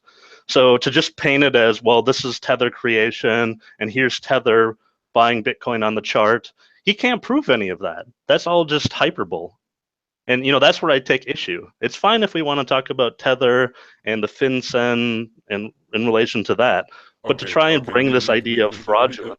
Let me answer that for a second. When I see 20 million tethers, okay, being created, and 3 hours later I see a FOMO buy of exactly $20 million of Bitcoin, okay, you can't tell me that these two things aren't connected. Dude, I got one thing I want right to mention. Hang on, let me finish. One thing I want to point out. Okay, the two main people that are in charge of Bitfinex is Devasini and Phil Potter. Those are the people that run Bitfinex. The same people that run Tether are Devasini and Phil Potter. They're the same exact company. So when I see something happen with Tether, and then literally 3 hours later, there's a giant FOMO buy of the same exact amount on Bitfinex, those are connected. Okay, that's not an accident. Well, Okay. So correlation is not causation, but there is definitely something there. So what's your response, BTC Vix? Well, I would also say, like, if Bitfinex wanted to do this fraud, why would they use a totally trackable token that you see created like Tether? Why wouldn't they just use their internal books? I mean, I don't know if that's it's a perfectly valid point. I would do increase. All right, Bitfinex, you're scrambling again. So, hey Jimmy, well, I can say, well, Flipper explained it, right? I mean, if you have $100 million and you chose to buy your Bitcoin through Bitfinex, you would send your money to Bitfinex. They would issue you $100 million worth of Tether, and then you immediately go and buy Bitcoin with that Tether. Like that's fine. I don't understand why Tether is. I don't understand why you want to take this liability of creating this token that then can move around anonymously with you holding the bag in your bank account. Like where, where's the profit in Tether as a company? Where's the upside? That's a really good question. I can talk about the downside for 3 days straight. Yeah, I can answer both of those. Firstly, if you want to withdraw Tether from Finex, you have to be verified. Okay, if you want to withdraw from Poloniex or Bittrex, you have to be verified. There is AML KYC put in place on top of Tether. No one is going to withdraw Tether. They're going to buy Bitcoin with it, and they're going to withdraw the Bitcoin. This is why no one will ever liquidate the Tether. You are very naive. You are very naive if you think people are not withdrawing Tether. They withdraw and move Tether around because of arbitrage between different markets, and it's more efficient to move. But they're not USD. Cashing it out. No one is turning in Tether and taking a check. That's what I'm talking about. The supply of Tethers only goes up. It doesn't ever come down. Secondly, you asked about the Tether. Where is the money to be made in Tether? When they get all that money and it's sitting in the bank account and they've issued the Tether, they're collecting interest on that money, aren't they? Only if they're lending it out. No. You set that money in the bank. If that money in the bank is being lent out, then that money is kind of at risk, and it's segregated funds. That money should not be lent out. Even if it's not lent out, just holding that money in the bank earns interest. No, that's not how it works. But it doesn't need to. You need to lend it out to. I mean, I guess the bank itself could be fractionally lending and offering like 0.05% interest or whatever. And we don't even know what bank. This could be a foreign bank. Is this what you want happening with you? No. Like, look, when I put my money in my trading account, I have a trading account. It's Interactive Brokers. Okay, that's where my money is. All right, that's where I'm trading. When I'm in cash, that money is not collecting interest. It's in cash. I don't want my exchange lending it out unless I want to offer it as a short position on some trades. mean, I guess it's possible that they can make interest, but it doesn't seem like a very large It amount. doesn't seem like a good business model to me. Yeah, I mean, because all the risk that you're taking is just it doesn't compensate for what you would get out of it. I don't really understand why that would make sense from a business perspective. I'm sorry, like I run a physical business. I have a bank account. Like it's a business bank account. It doesn't earn me interest. I want to go back to the thing Bitfinex said before. He said, firstly, oh, you see this tether created and the market is, going up. Firstly, the correlation between tether being issued and price going up or down is very, very poor. So continuing to spew that is basically completely nonsense to anybody that looks at the chart. Wait. Can I challenge that? And I can't believe I'm going to go to a Tim Swanson article, for God's sakes. Hold on a second. I'll send you a link right now, Tone. I'll send you a link right now. I mean, I tweeted out the link like a few hours ago. I can just go to my own Twitter. Yeah. But... In fact, that's the same chart I've got. Look, there's absolutely no correlation. Unless... Oh, no one is sharing screen here. Hold on a second. Yeah, okay. All right, Tone, you're going to share the screen, right? By the way, we had exactly 1,337 live viewers as of a second ago, though it's fluctuating. Leet, baby, leet. Okay, and the other thing I wanted to point out was you said, oh, these Tether have been issued 20 million Tether, and then I see there's 20 million market buy. Maybe. Yeah. Hey, so maybe. I mean, in this article, the correlation seems to be 96%. Maybe I'm misreading it. Okay, look at this. Look at this. Oh, are you going to share something? Oh, where are you typing that? Or I'm guessing Flibber is going to share a screen for us. No, because I'm on the mobile. But I just tagged you, Tone, on Twitter. On what medium? Okay. Twitter. Let's on Twitter. Yeah. Oh, share that screen. I'm still sharing screen. Let me not do that. It's a bad idea. Hold on. Let me see if I can find the Flibber. No, I got it. Okay. Okay, and so I wanted to talk about this, right? Because people don't understand that actually the Tether and market correlation is not strong. It's barely. I mean, I look for correlation all the time. I have no idea where you texted me. I'll send it you on PM. Look. What are we looking at in that picture, and how far back does it go? I think this is it, Tone. If you want to click on that. Well, right. That was in my article, correct? And someone did a correlation on that. Look at it. No, I know. You got tether issue price goes up. You got tether issue price goes down. Up, down. I know, but I don't know if you saw what I pulled up. And what you pulled up was something completely different. What you pulled up was the overall market cap and tether issued, and of course, that's no surprise. If you're getting massive influx of USD into the market, of course tethers will go up because that's the new money entering the market. Of course the market cap goes up because new money is entering the market. Like, how do you not put two and two together? New money is buying Tether to buy Bitcoin instead of just buying Bitcoin. The tether is issued upon the deposit of the dollars. What don't you understand about that? Well, so when you deposit dollars, tethers are created, right? Well, so regardless of whether or not the tethers are used to go buy Bitcoin and pump the price or not, we do know that there are tethers entering the system. And that eventually will, I mean, like if you're using Tether for something other than buying Bitcoin, I would like to know the use case. But that seems to be the main use case for Tethers is to buy and sell Bitcoin, no? And if it's entering the system, it's adding liquidity that's probably going to be used to go buy Bitcoin. Is that not a fair statement?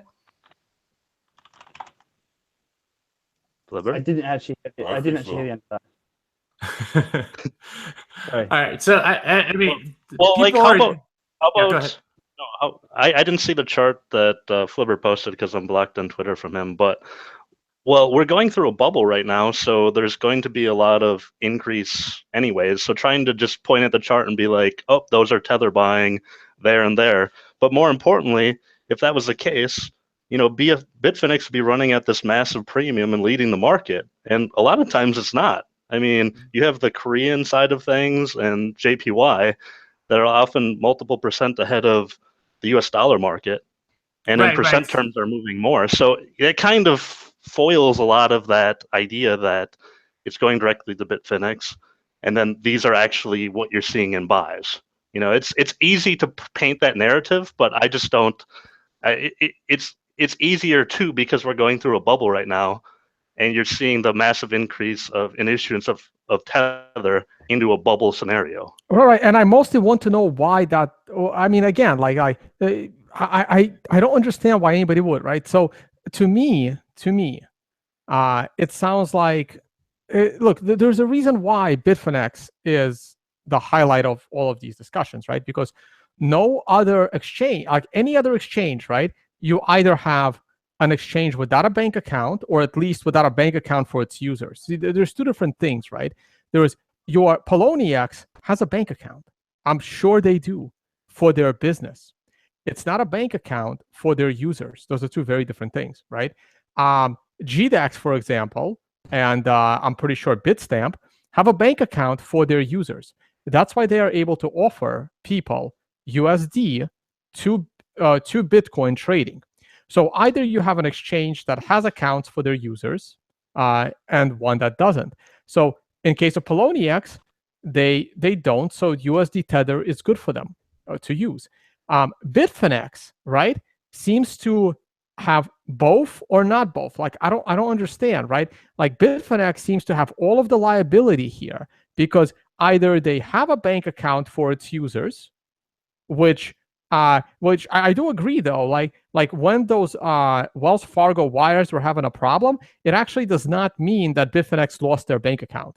The story that I believed at the time, which is probably the real story, I don't know, it could be anything, but the story that I bought, hook, line, and sinker, is that Wells Fargo is interrupting their international wire transfers, but the Wells Fargo may or may not be their account.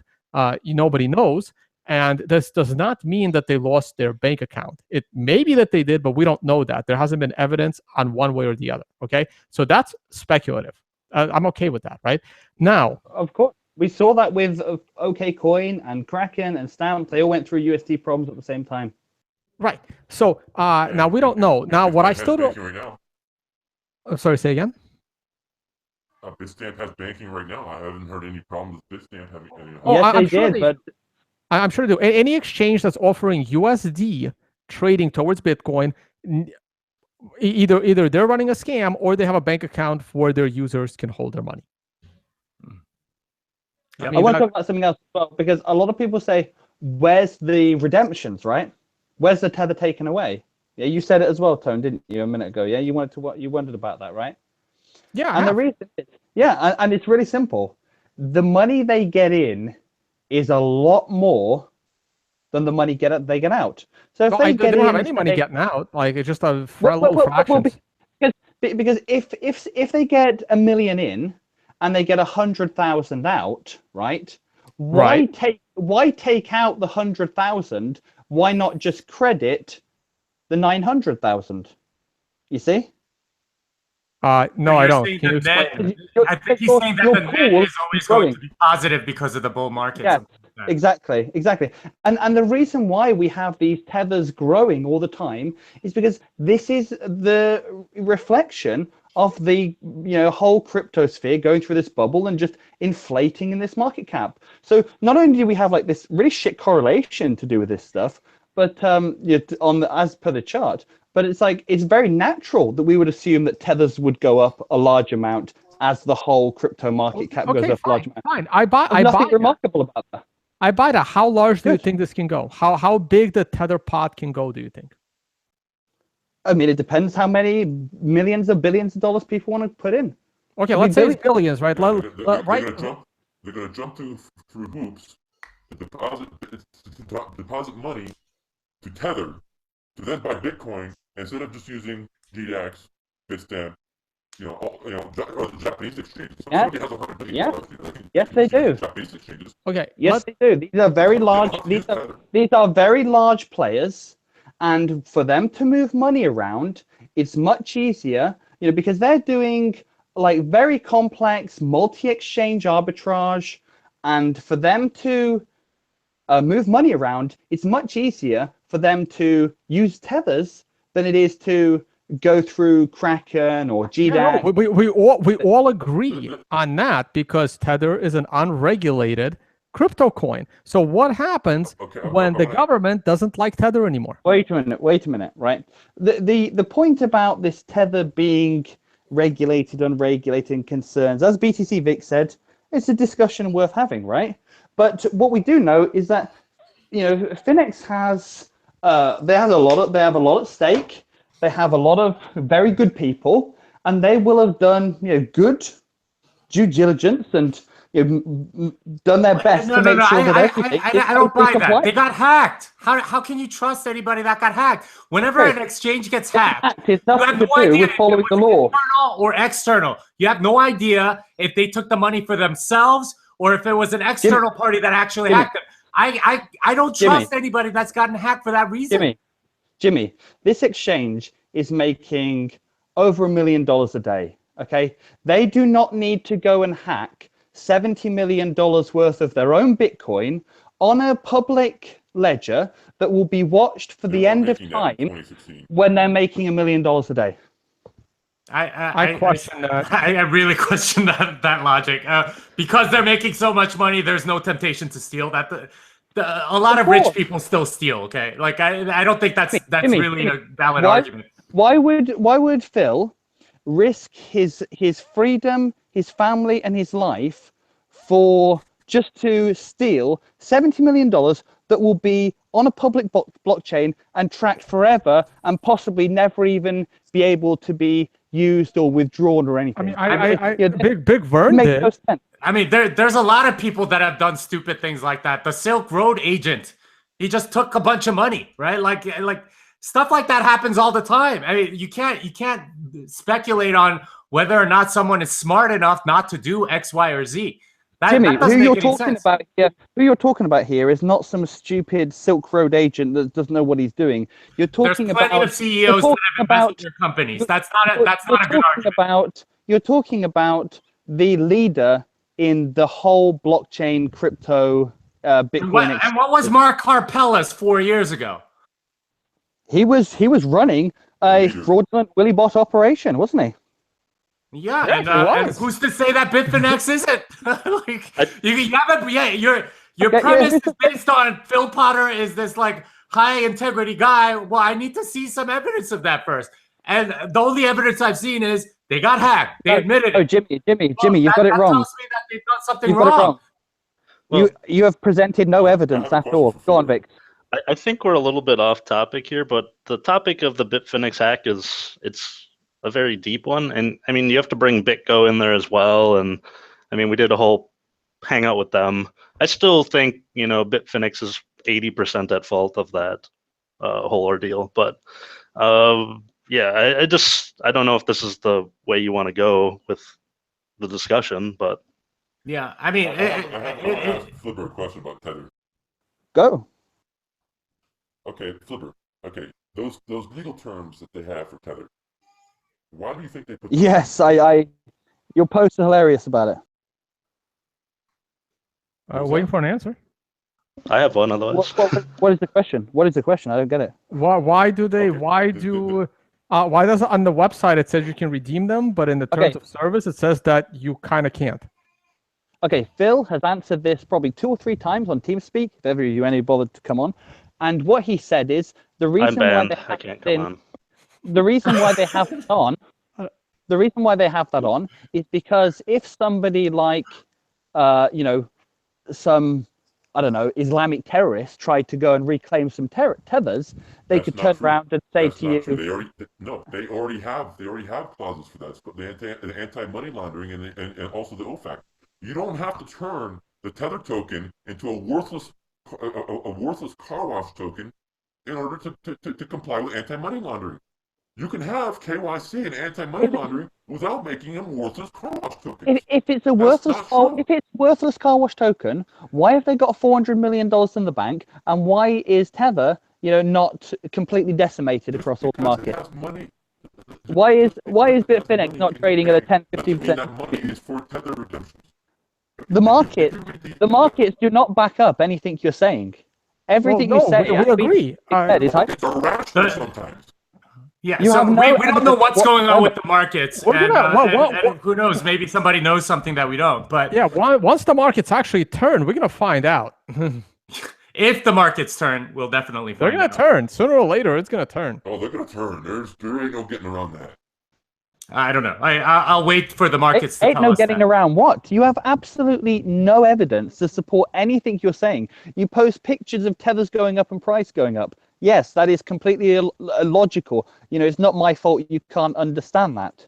Okay, All right, it's not my fault that you can't understand we don't want to get into like this isn't Twitter, okay? Like we're not gonna just insult each other. Well, let me just mention something here real quick. So on those terms and conditions, I did not like reading that at all. Like I also I actually agree with Bitfinex'ed here, right? I don't think you need to put language in there that gives you as the company Tether, which may or may not be the same company as Bitfinex, you as the company to pick and choose who you're going to give back money to or not. I also believe that if those terms of service have said, yes, you can redeem your money, they can still not redeem money to a terrorist. They can still not redeem money to a North Korean citizen, right? They can still question that because traditional money laws do apply to you doing KYC and who you're giving money to. And if it looks like someone suspicious is asking money from you, you report them and you don't give them the money. And by the way, Flipper, Swapman actually admitted on Twitter, and I actually archived it and I took a screenshot of it so you can't delete it. He admitted that the reason why they have those terms and conditions is because if they make a guarantee that you can redeem your tethers for money, then all the money transfer regulations apply. That was the real reason. So what you're saying is they're actually being smart. What was that? I said, so what you're actually saying is Bitfinex are being smart about how they have built this product. Oh, that is not smart at all. That's going to work. That is not smart at all. That a regulator. So it's not smart is going to fall your for that? product. So it's not smart to structure your product into such a way so as to make it actually work. When it's obvious you're doing it. When it's obvious you are doing it to get around regulation, yes. I mean, this is one of the things that I learned. Like here, I've done a podcast with Jason Cyber, who's a securities lawyer. He was the lawyer for Trend on Shavers from the Bitcoin Savings and Trust case. You guys have been in crypto longer than me, so you should be very familiar with that, right? And Jason specifically talked about how a lot of companies are creating these tokens specifically using something called Regulation S. Now, Regulation S allows American companies to sell their tokens to foreign people. But he says if the regulators find out for under certain conditions, right? Like I'm not going to get into the details of Regulation S, but basically you're doing it. It's an American company. You're selling it to people overseas because it's like the only way they can get this kind of investment. You're not targeting U.S. people, and it's supposed to be good for them. Now, Regulation S allows you a lot of leeway on certain U.S. security laws. However, there's a little clause under there. If the regulators discover that you are using Regulation S to get around U.S. regulation, the penalty is even harder than if you actually broke the law. Like you can't use this law to sell to foreign investors as a way to get around selling to foreign investors, right? So if they have this language in there, to get around U.S., FinCEN laws, and they know it's in there specifically to get around U.S. FinCEN laws, that's bad. It's going to be bad. At least that's my non-professional opinion. I'm not a lawyer. Yeah. There's no way. I have not found a lawyer that actually disagrees with me on this. That for tethers being non-redeemable. The only lawyer that disagrees with me, I think, is Stewart, which is the Bitfinex'ed lawyer and Tether lawyer. It would be There's no great if way we could in get my Marco opinion. Santori, but yeah, I don't know if he's watching. If you are Marco, please DM me. Same thing, Jason. Jason, if you're watching, DM me. I'm gonna see if PGP is available. Who? Phil Potter. Oh wow. Okay, that would be amazing if we could get Phil Potter on here, and he can answer some of these questions. You just freed up Oh, my wow. night, Jimmy. I don't think I'm going to ask him. you just freed up my night. I don't think I need to have Bitfinex'ed on my channel anymore. No. We need to do this again. Are you kidding me? I think we should schedule something for maybe for tomorrow. I've been on this, I think, for 2 hours now. Yeah. Oh, yeah. I mean, That's okay. Hey, Bitfinex'ed, if you want to head out, I mean, we got enough. I mean, we can. Me and Jimmy can handle questions for Phil Potter, and we have your list of questions. I want to figure out something. Yeah, I want to figure out something with the with my microphone, so I'm a little easier. Yeah, and you can always come back in as long as we're still live. You have the link. Right. Yeah. Yeah. Okay. Yeah. All right. Thank you, Bitfinex'ed. If you want to leave and figure out your microphone and come back, that's totally cool. Yeah. Let him figure out his mic and come back. I have messaged PGP. We'll see if he's there and available. If PGP comes on, I'll probably come on. Okay. Yeah. I would love to have PGP on. That would be amazing. I've messaged him. If he's there, maybe he'll come on. Yeah. Where's he based? Do you know? Is he like in Asia or Europe or where? He's in the US. Oh, okay. All right. I don't He's think in the he's. US? I don't think he's on. He says he's away on Skype, but I maybe he's see. around. Okay, it's that's possible. Yeah. So anyway, regarding all this, I'm curious. BTC, VIX, and Flibber, like, what? I'm curious as to why you guys seem to be defending Bitfinex, because to me, like, the first rule of crypto is you're skeptical, and I don't know. Like, have you had good experiences there, or are you like what? It seems a little bit odd to me that you guys are defending it so strongly. Well, I haven't always defended Bitfinex, and Zane quit because of my trolling. So, I find that hard to believe, to be honest. I mean, it's right in his resignation letter. So. Really? Mm-hmm. Yeah. Man, come on, Zane. You gotta have a bigger pair than that. Who's Zane? Who's Zane? Zane Tackett, the former Okay, the former Bitfinex community manager. I see. But the thing is, can I go first, Libber? Yeah, Sure. let him go. Basically, I talked with Bitfinex'ed back in, I think it was March roughly, and actually I was in agreement with them mainly because the Tether isn't interesting. It's interesting. I do find it interesting, and just the most recent discussion about the speculation of whether FinCEN gets involved or not, it's very valid. The problem is he's gone down. He took an argument that should stay there and should be balanced, and he has taken it so far to just put up random charts and some data and say, see, that's Tether created, see, that's Tether buying, and that's where I run into issues. And but me as a trader, really random? No, but is it really random, right? Like, why is Bitfinex not the leading holder of Tether? They're not even close on that rich list. Well, of course not, because it's their job to move Tether, get those liabilities to someone else, right? I mean, why would they want to hold the Tether if their business model is to spread it around the world to other exchanges? Okay, I mean it's a valid point, but to the same extent as Flibber and I are traders. We've traded this the whole time, and his whole idea of spoofing and spoofy and that being some Tether person, all these narratives are real nice to people because it's a story, right? Right. I'm not.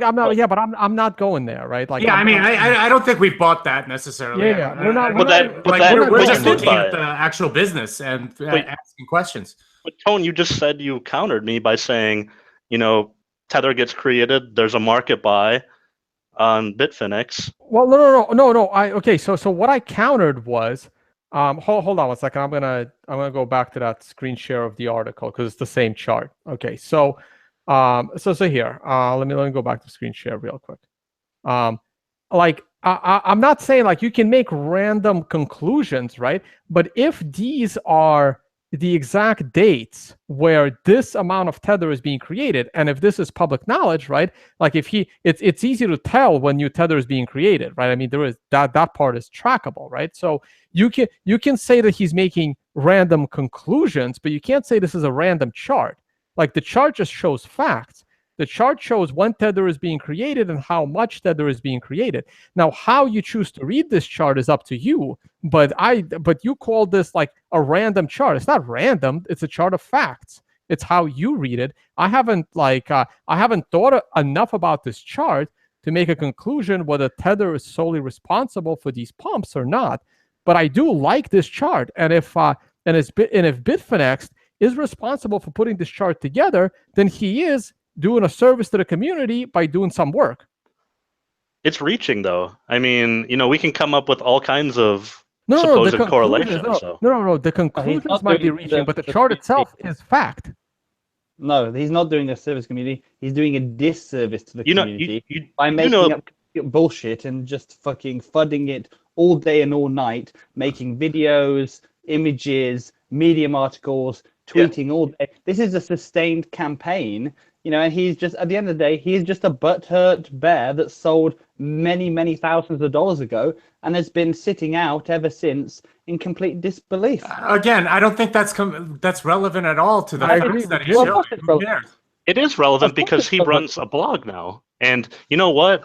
A boring story of Tether just operating like it is doesn't get you Reuters interviews. But I've been saying the same thing about gold bugs for God knows how many years. I mean, I have articles from Doug Casey from 1981 or 1980 talking about how gold is going to go to 5,000 by 1983. I'm still waiting, right? And I wasn't even born then. So. I mean, the gold people do it all the time. Why are you? I mean, now that it's in our house, it's all of a sudden. I mean, who cares? I mean, like whatever his narrative is, it may or may not be true. But the facts that he's saying, okay, there are these many tethers being issued, and asking questions about the banking relationships that Bitfinex has, I think that's valuable. I want to know more about that. I want because it says. If it is a systemic risk, then it's definitely there. Jimmy, tweet out somebody and ask them if you've got a problem withdrawing USD from Finex right now. Try and find somebody. You won't find anybody. Oh, that's the thing, right? How do you withdraw USD? Like if you're going to deposit money into Bitfinex, you cut them a check, they go and create Tether, right? So how do you withdraw money from Bitfinex? Do they send you a check back? And do they burn the tether they wire you dollars to your account? And regarding the redemption of tethers, as I explained, inflow is much greater than outflow right now, as per the the charts and the bubble. Well, okay. I'm not expecting any outflow, right? Because you just outsource that to an anonymous exchange. Yeah, that doesn't make any sense.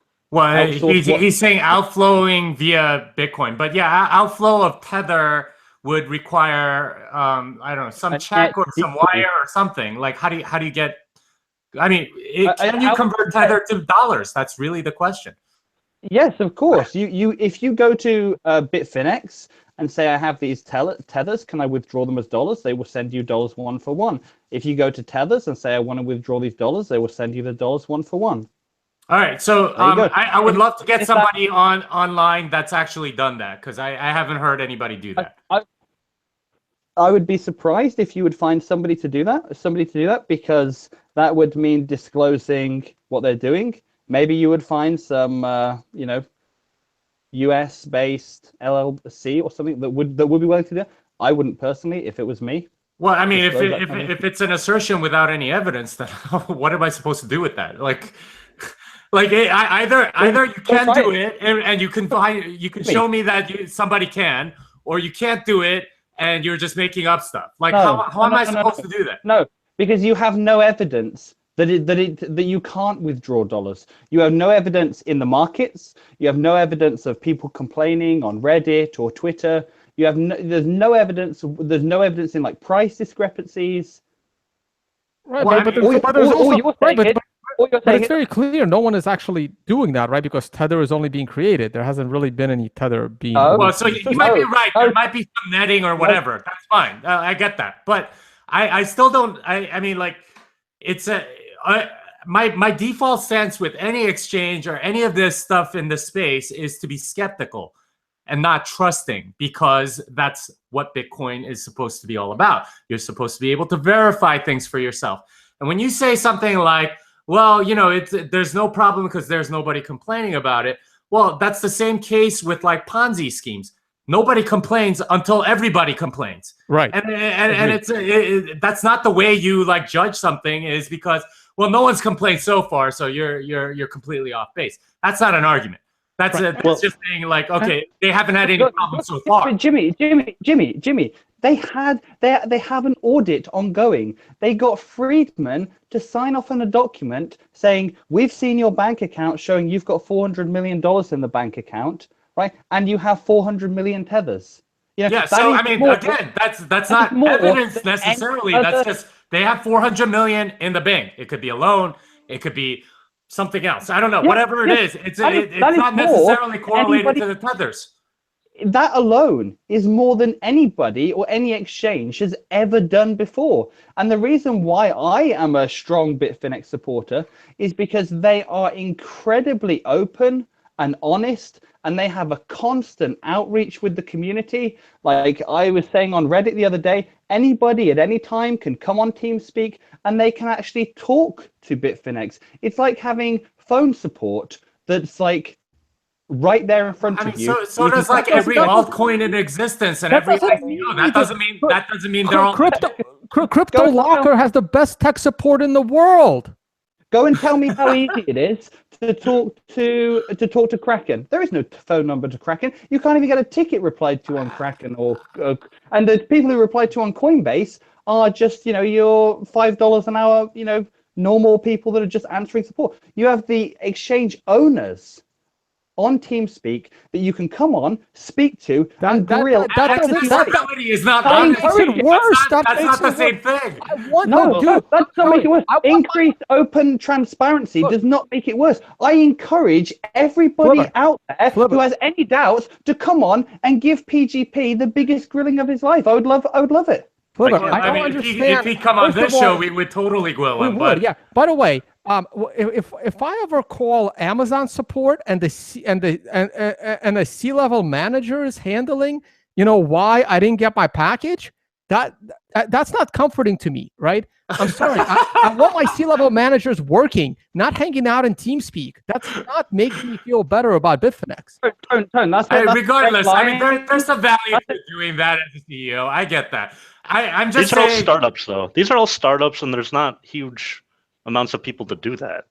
Although apparently they're making $1 million a day, so they could afford a few things. But that's it. They're still a startup, even because of that, though. And Tone, that's a great line. You know full well that the PGP will not be available all the time, but sometimes maybe Chris J will be on, sometimes PGP will be on, sometimes nobody will be on.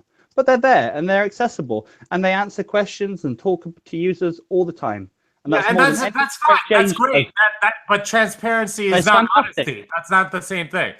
And you know, you can say, hey, look at all this stuff. There are questions about Tether that aren't answered, and I think it's a legitimate thing to ask. And I think that's what Bitfinex'ed is doing. And this is beyond that. Yeah. Well, his good questions stop after is Tether legal or not, basically. I mean, all the rest of it. Yeah. You know, this is the issue I have is, you know, I have respect for PGP and, you know, the time he's put in as well. But to me, it's all about the market. The market's going to tell you when stuff is wrong. I mean, Mt. Gox had a 20 to 30% premium for 9 months. So until I see those symptoms in the market, you know, you aren't going to convince me of that. Exactly. Well, no, that's not necessarily true. There are markets where information is hidden, and until the information comes out, that information isn't priced into the market, and that happens in traditional markets all the time. This is why earnings calls happen after trading hours, so that they aren't priced in beforehand. So I don't know if that's necessarily true, that we would necessarily see some sort of symptoms in the market right now. That's only if the information got out. It's easy to gatekeep information, especially if it's a centralized thing. Just to disprove Bitfinex'ed's narrative, though, Bitfinex would be leading everything. It would be at a massive premium. That's not the case. I mean, it's mostly Korea and the JPY markets that are leading. Well, no, that's only if people had wind of that, right? Like, or if they thought. No, how would they have wind of that? I mean, what do you mean they have wind of it?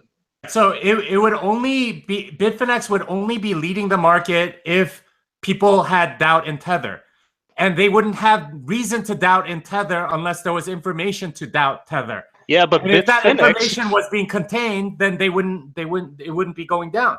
But Bitfinex'ed has said that the Tether issuance is going directly to Bitfinex and used to market buy.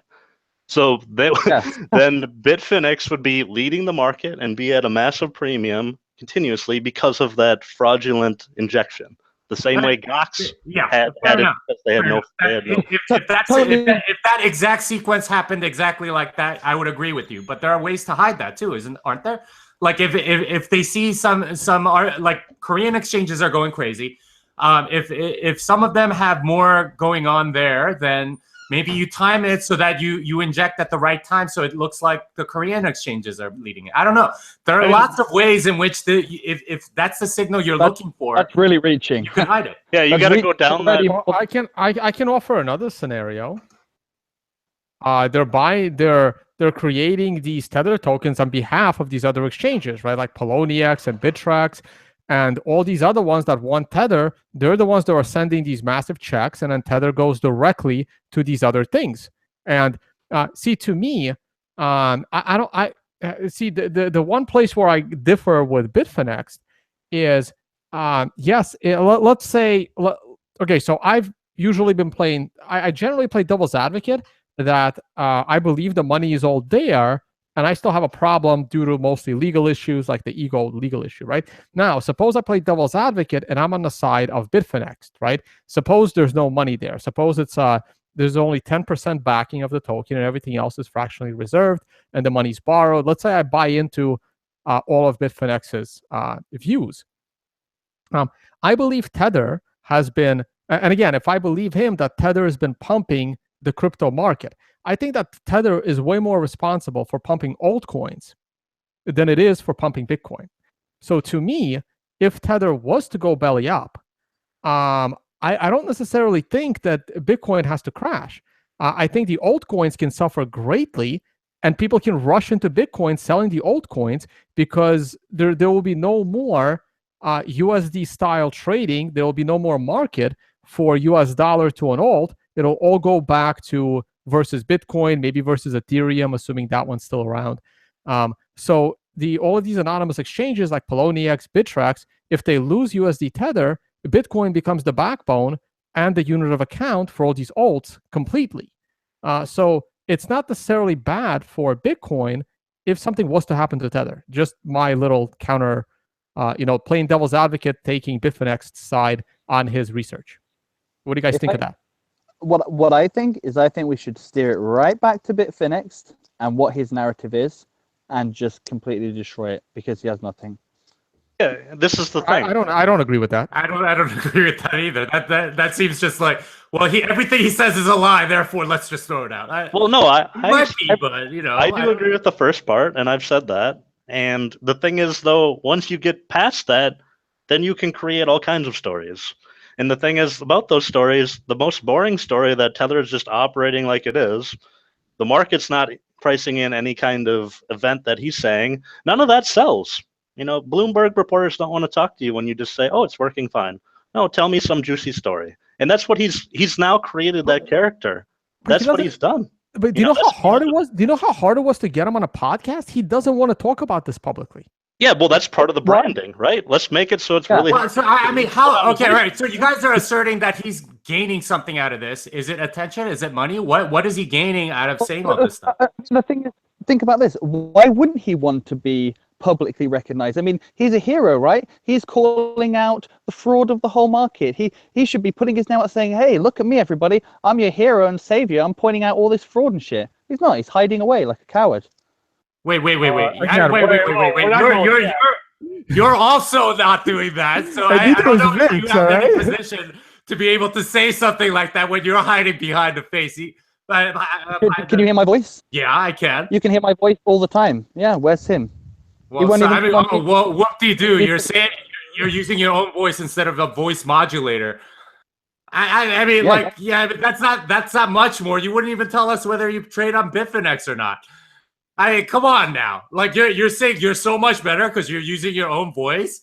You won't even tell us your name. You're not telling us anything about Bitfinex, whether you trade on Bitfinex, and you're saying you have that much more credibility. I don't buy it. But Flipper doesn't write an article every other day about Bitfinex. Look. No, but he's tweeting about how Bitfinex'ed is wrong, isn't he? Yes, but that's because Bitfinex is engaging him. I mean, either way, exactly. I mean, I don't know what I don't think you can say one is more credible than the other just because one is using his own voice. Well, I don't agree with that. Well, I'd say that one is willing to one is willing to put himself out there and speak openly, you know, with his own voice.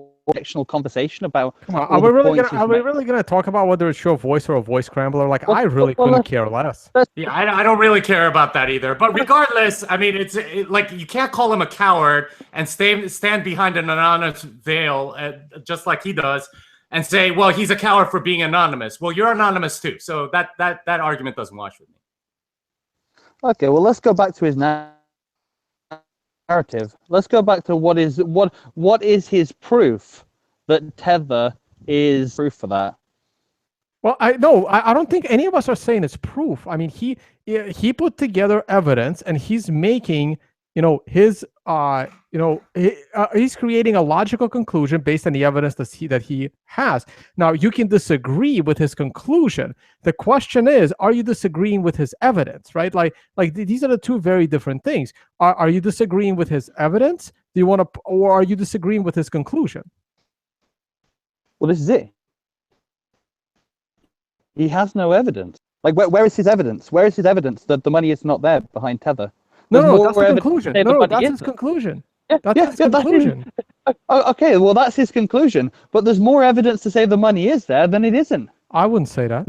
I don't think there's. Well, you have Friedman saying the money's there. You have the market saying the money's there. You have all the people that are engaged with Tether saying the money's there. Nobody's complaining about Tether apart from this one. Well, yeah, like Jimmy said, no one complained about Bernie Madoff for 20 years, right? I mean, that's not true. That's actually not true. No, it's not. You're right. There was an anonymous guy that he wasn't anonymous. Yes, he was. Oh, yes, he was. He was anonymous because I was watching interviews with him after Bernie Madoff went down, and he specifically said, I had to be anonymous, and the SEC wasn't taking me seriously because if I wasn't anonymous, Bernie Madoff would have had me killed. Okay. Well, again, it comes back to, here's the thing. I don't have a problem changing my mind. Like, I'm not going to sit here and tell you that I'm set on this and I'm always set on this. And this is the difference between me and Bitfinex'ed.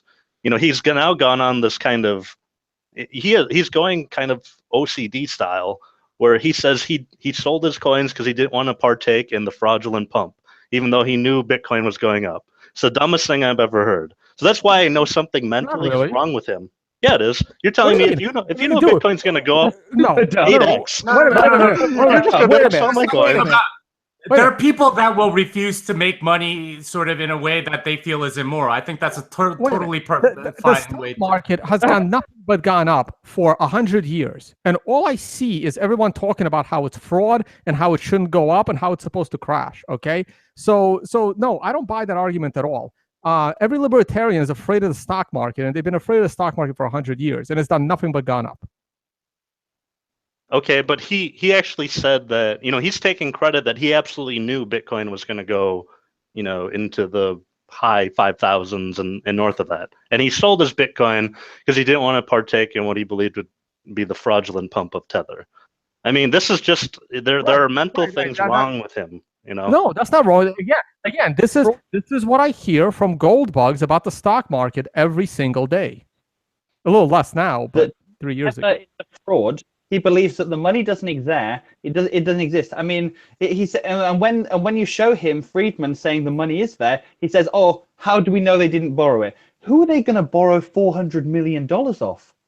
Well, I mean, at what point? Whoa, stop. You just said earlier in this podcast that Bitfinex is making $1 million a day. If my company is making $1 million a day, I'm pretty sure I can borrow $500 million.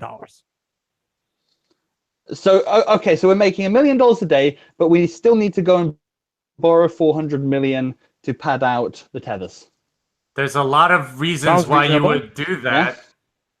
I mean, a lot of businesses borrow lots of money despite having a large cash flow. That happens all the time. Nobody is going to say to somebody, yes, you can have $400 million for no reason, right? This is not going to happen. Well, no, the reason is Tether. The reason is Tether, right? You go to a bank that you're like, hey, we have these tokens. We can we want to borrow $400 million, and here's our cash flow. We'll be able to pay all of this back within the next year and a half. No. If you are a crypto-related business, right, you will not get any bank to lend you any money. That's it. How do you know that? Never mind.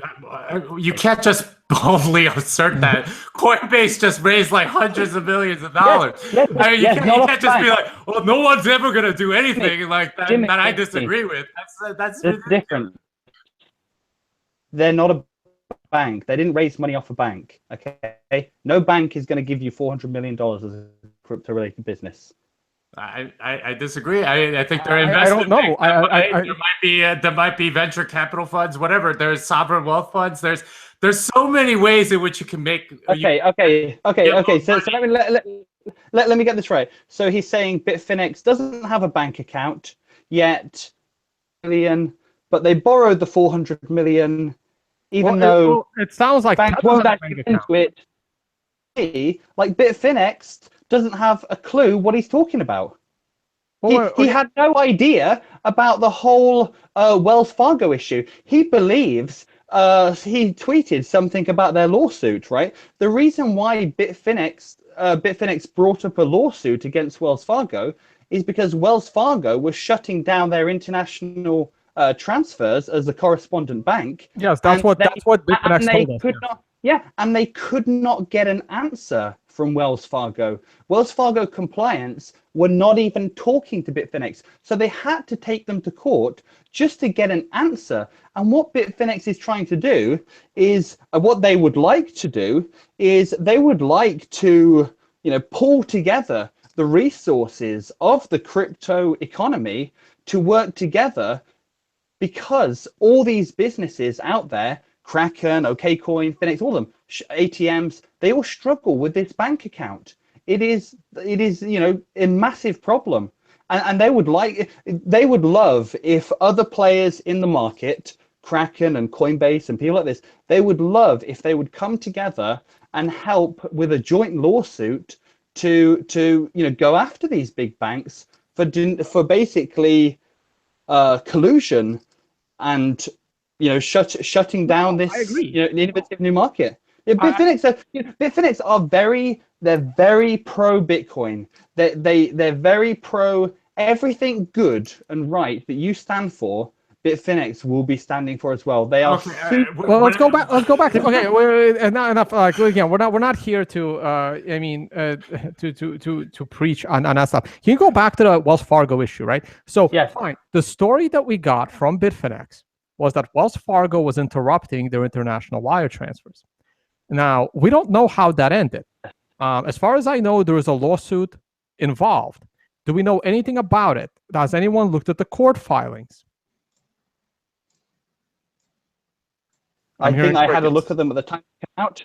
I had a look at them at the time they come out, but I can't remember what the wording is. Okay, so I did. So the other thing is, as far as bank accounts go, okay, so Tether and Bitfinex are two separate entities.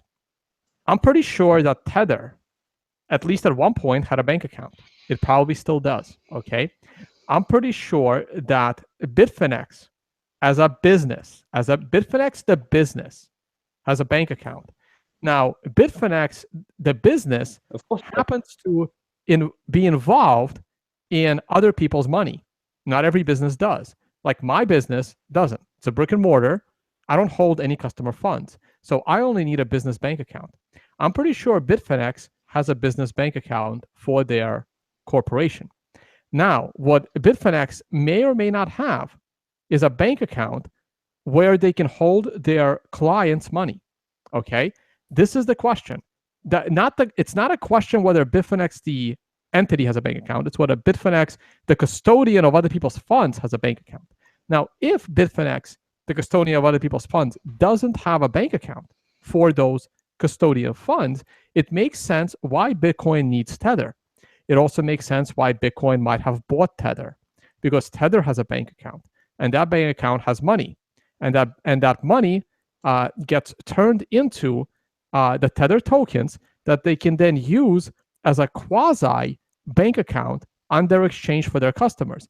Now, how legal this is up to their lawyer, making sure that that they will be able to get this long term as a potential standard. Now, I personally think that's a stretch. I don't think they'll be able to pull that off indefinitely, but that's just my non-professional opinion. Okay, so this is where a lot of the confusion is coming in. So I would like to know whether Bitfinex, the company, has a bank where they can store customer funds. Okay, if that's a no, then it makes sense why they use Tether. Now, if we look at, I've never worked in this business, right? I've never actually worked in the bank. Like my job on Wall Street for 9 years was building risk models for like equities and every other derivative under the sun. So this is not my expertise at all. I'm just trying to come up with some logical reasoning here. Now, Tether has a bank account, and Tether doesn't hold other people's funds. Okay, so Tether's bank account has money to create the Tethers. So yeah, if that money can be borrowed with Bitfinex, the company, being profitable with their bank account, vouching for that money, why not borrow the money and create the Tether? So that seems very logical and reasonable to me. All right. There you go. I have just sent to you the Tether bank details, so you can go and wire them some money. You can withdraw some money. Do whatever you want. Where is that? Did you post it on Twitter or something? I posted it in PM to Tone. In what medium? On Twitter. I see it. That is the Tether bank account. However, Bitfinex will not disclose their account. And as we know, right, the difficulties involved in crypto and bank accounts, I do not blame them at all. And like Roger Ver, he's on this crusade with big blocks. It's a little bit off topic, but big blocks and Bitcoin Cash and all this stuff. I would say to Roger Ver, he used to be, a hero. He used to be such a great guy, using his money to support these businesses to help the crypto economy, grow. I would say to Roger Ver, why not use some of your money to help pull together and do some good again? And that good being, supporting some kind of lawsuit or action or joint thing together as a crypto community to help, promote the facility, for the integration between the fiat world and the Bitcoin world. Well, that again, not a question for the show. Yeah, I mean, that's kind of off topic a little bit. Right, and it's up to Roger Ver what he wants to do with his money. Clearly, we all know what he has been doing with it, but somewhat, promoting Bcash. But right, so going back to this, yeah, fine. That's Tether's. I believe that Tether has a bank account, right? Like and the whatever that quasi non-audit paper was. Even states that Tether has a bank account, and that's fine.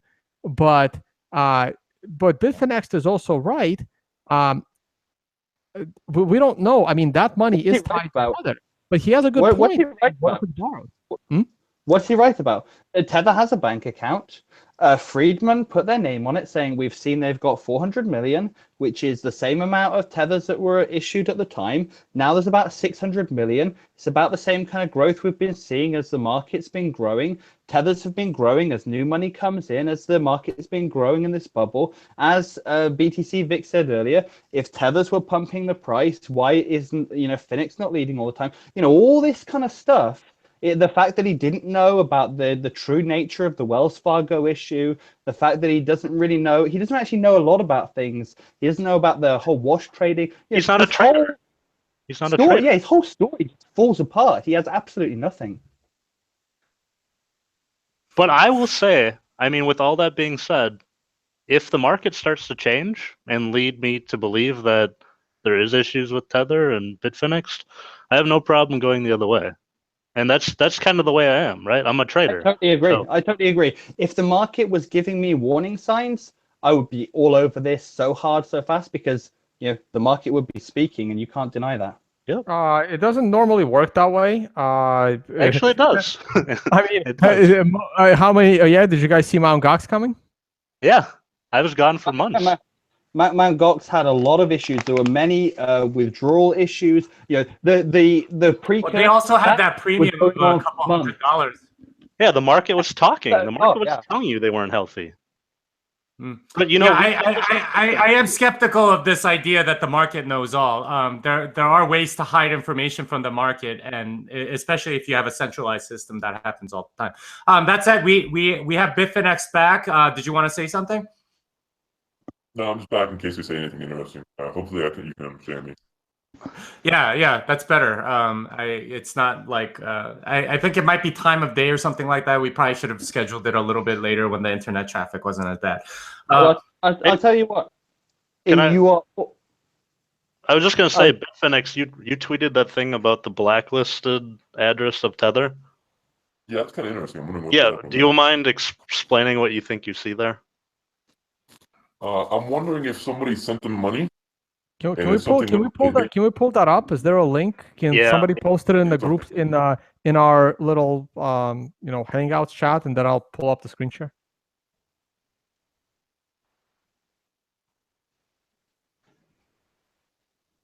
Perfect. All right, there it is.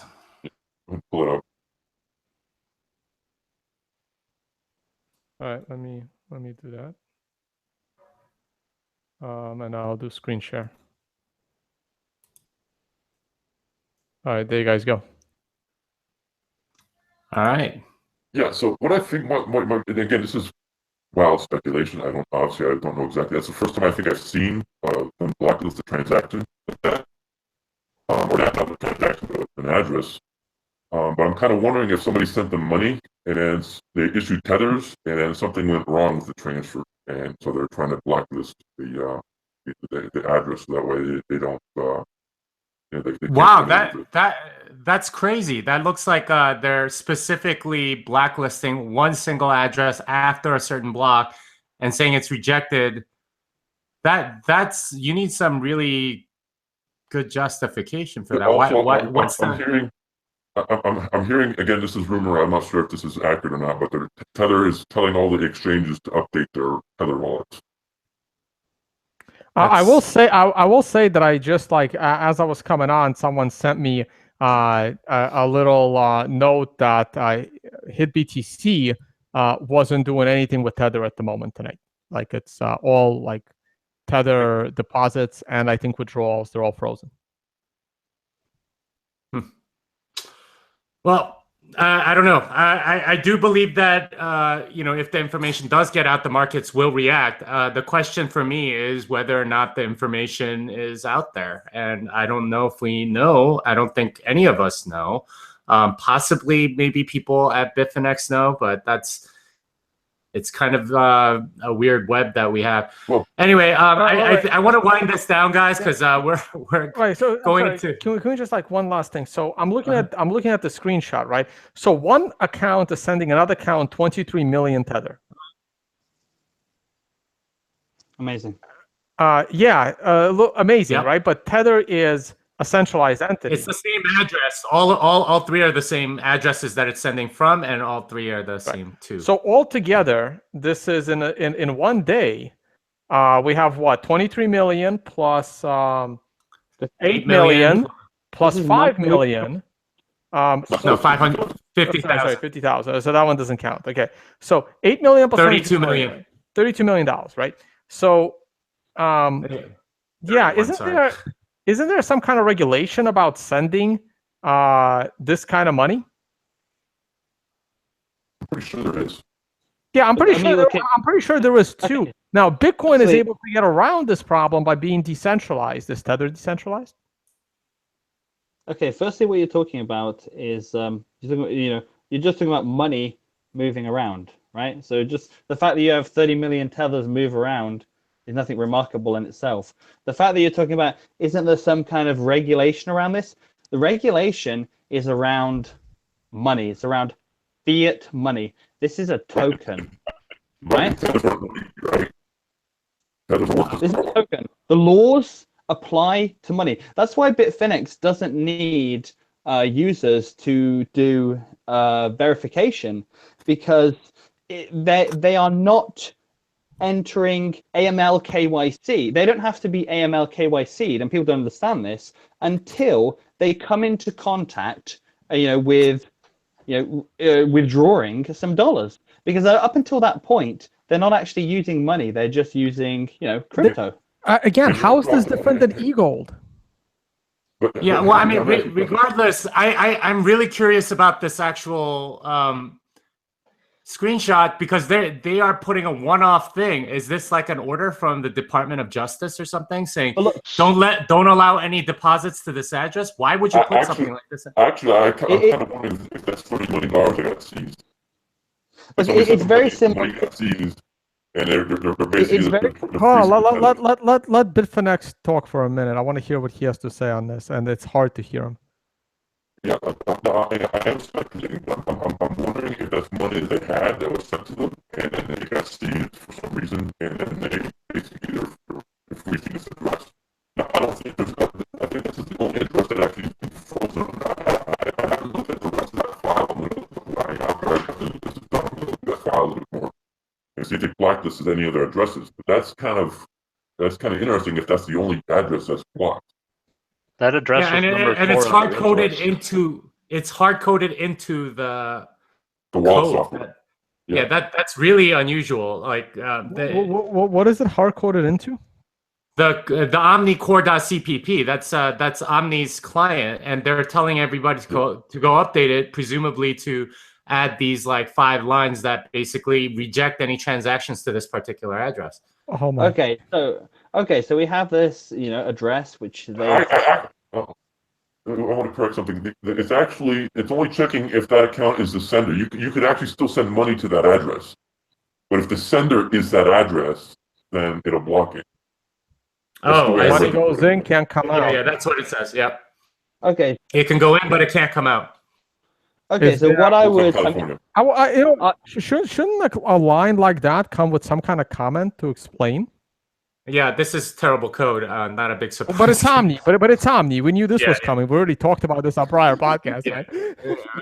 But look, you are all welcome to come on TeamSpeak and talk to PGP. Am I welcome, Flipper? Yeah, come on, come on. You're apparently recorded. This is recorded now. Unblock this guy. Come on TeamSpeak and talk to PGP. And the thing is with TeamSpeak, PGP can come on here, because here's what's going to happen. If they go on a Whalepool, you guys are going to you're going to delete it off of YouTube.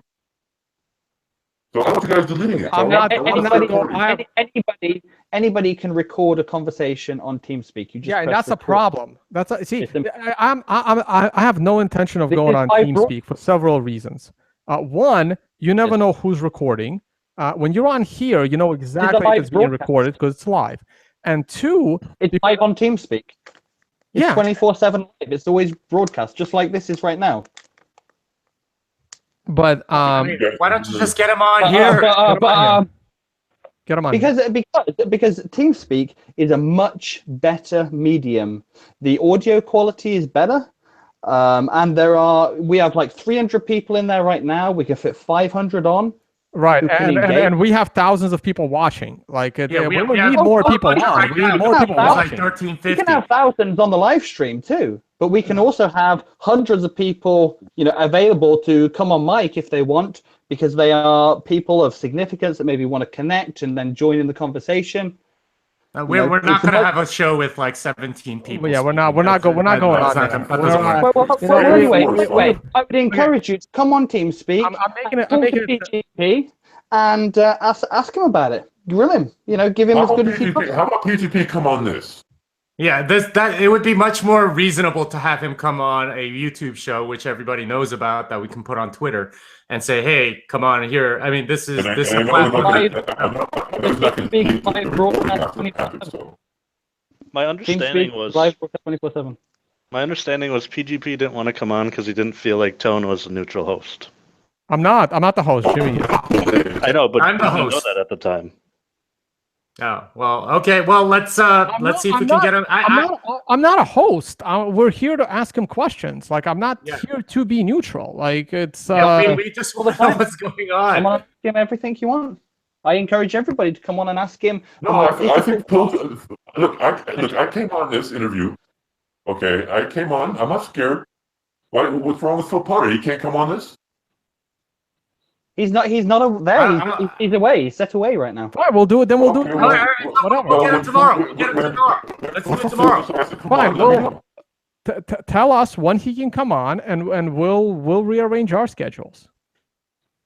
Yeah, I think that's a fair way to resolve this. I mean, it's like we have two anonymous people on VTC Bix, and then me and Tone right now. I mean, Jimmy and I mean, like, look, I sometimes can get trollish and on Twitter, but I think we're fairly reasonable on video when we have live. I mean, we don't want to piss off our viewers.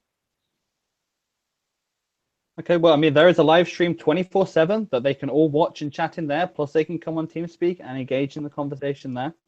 So PGP is already, he's already able to connect up on there very quickly. We're not arguing. He comes because I don't care. Like, I don't need to talk to him that badly, right? Like, he can come on here, or I really don't care. I mean, I honestly, I'm starting to regret getting involved in this mess because it's taking up a lot of time. And I don't know if there's much different things that are going to be said, really, though. That's kind of the end thing. It kind of comes down to the thing about Tether is interesting, and certainly FinCEN. We keep coming back to this, but then once we get past that, we all just have our own kind of view of things. Right, I believe the market, and until the market says something different, that's what we believe. No, I mean, I kind of agree with that. I mean, the market still says bullish, but we'll see what happens when it turns. See, people always complain about my Crypto Scam podcast, where me and another expert, kind of talk shit about a project. And people are like, oh, how come you don't have anyone from that project defending them? I'm like, because that's not the show. The show is what me and an expert think about the project. It's not a debate. It's our opinion of the project. So right here, me and Jimmy are providing our opinion of the situation of Tether. And in this case, we're willing to have someone from Bitfinex'ed or Tether come and, speak their side, which is kind of rare. I normally don't do that. The shows are about my opinion of the situation. And this is why I hate insider information. Because if you tell me insider information, now I can't talk about the subject at all because I might say something I'm not supposed to say. So either tell it to me publicly, and then I will reassess my opinion of the situation. Yeah, and I'm a little more different than Tone and his style of interviewing. I just want to know what's going on, and I'm asking questions about Tether and Bitfinex. I haven't necessarily made up my mind about anything. I will say though that my default is to be skeptical, just given the history of different Bitcoin exchanges. Anyway, I think we really should get going. We will try to get. Do you think the market is selling off because of us? I hope not. I started at 8,200. What's your definition of selling? It sounds like we propped up the market. That this should, if this does eventually come to an end, it's going to be like, apparently even Bitfinex agrees it's going to go to over $10,000 before the jig is up. So if anything, people should be pumping it. No, if Sliver gets his short end, he will all of a sudden start agreeing with Bitfinex'ed. What I personally think is going to happen is Bitcoin is going to keep going up and until eventually a third party intervenes in what's going on with Bitfinex, Tether, and a lot of the nonsense. Because in my opinion, what's going on in Bitfinex is criminal, especially with this wash trading, especially with the spoofing. You know, You have it's no not just evidence Tether. of wash trading. You have Yes, no I evidence. do. I do So, have so, evidence hey, of hey, wash trading. guys, let's end it here. We really need to get Phil Potter on here so we could answer some of these questions. Anyway, I want to thank all my guests: Bitfinexed, Flibber, BTC Vix, Tone. I would normally let you guys all have a word in, but we've already gone like almost 3 hours into this, and I originally intended this to be like a 30-minute to an hour show. I thank all our viewers for the patience that they've had and all that stuff. But anyway, this song is done.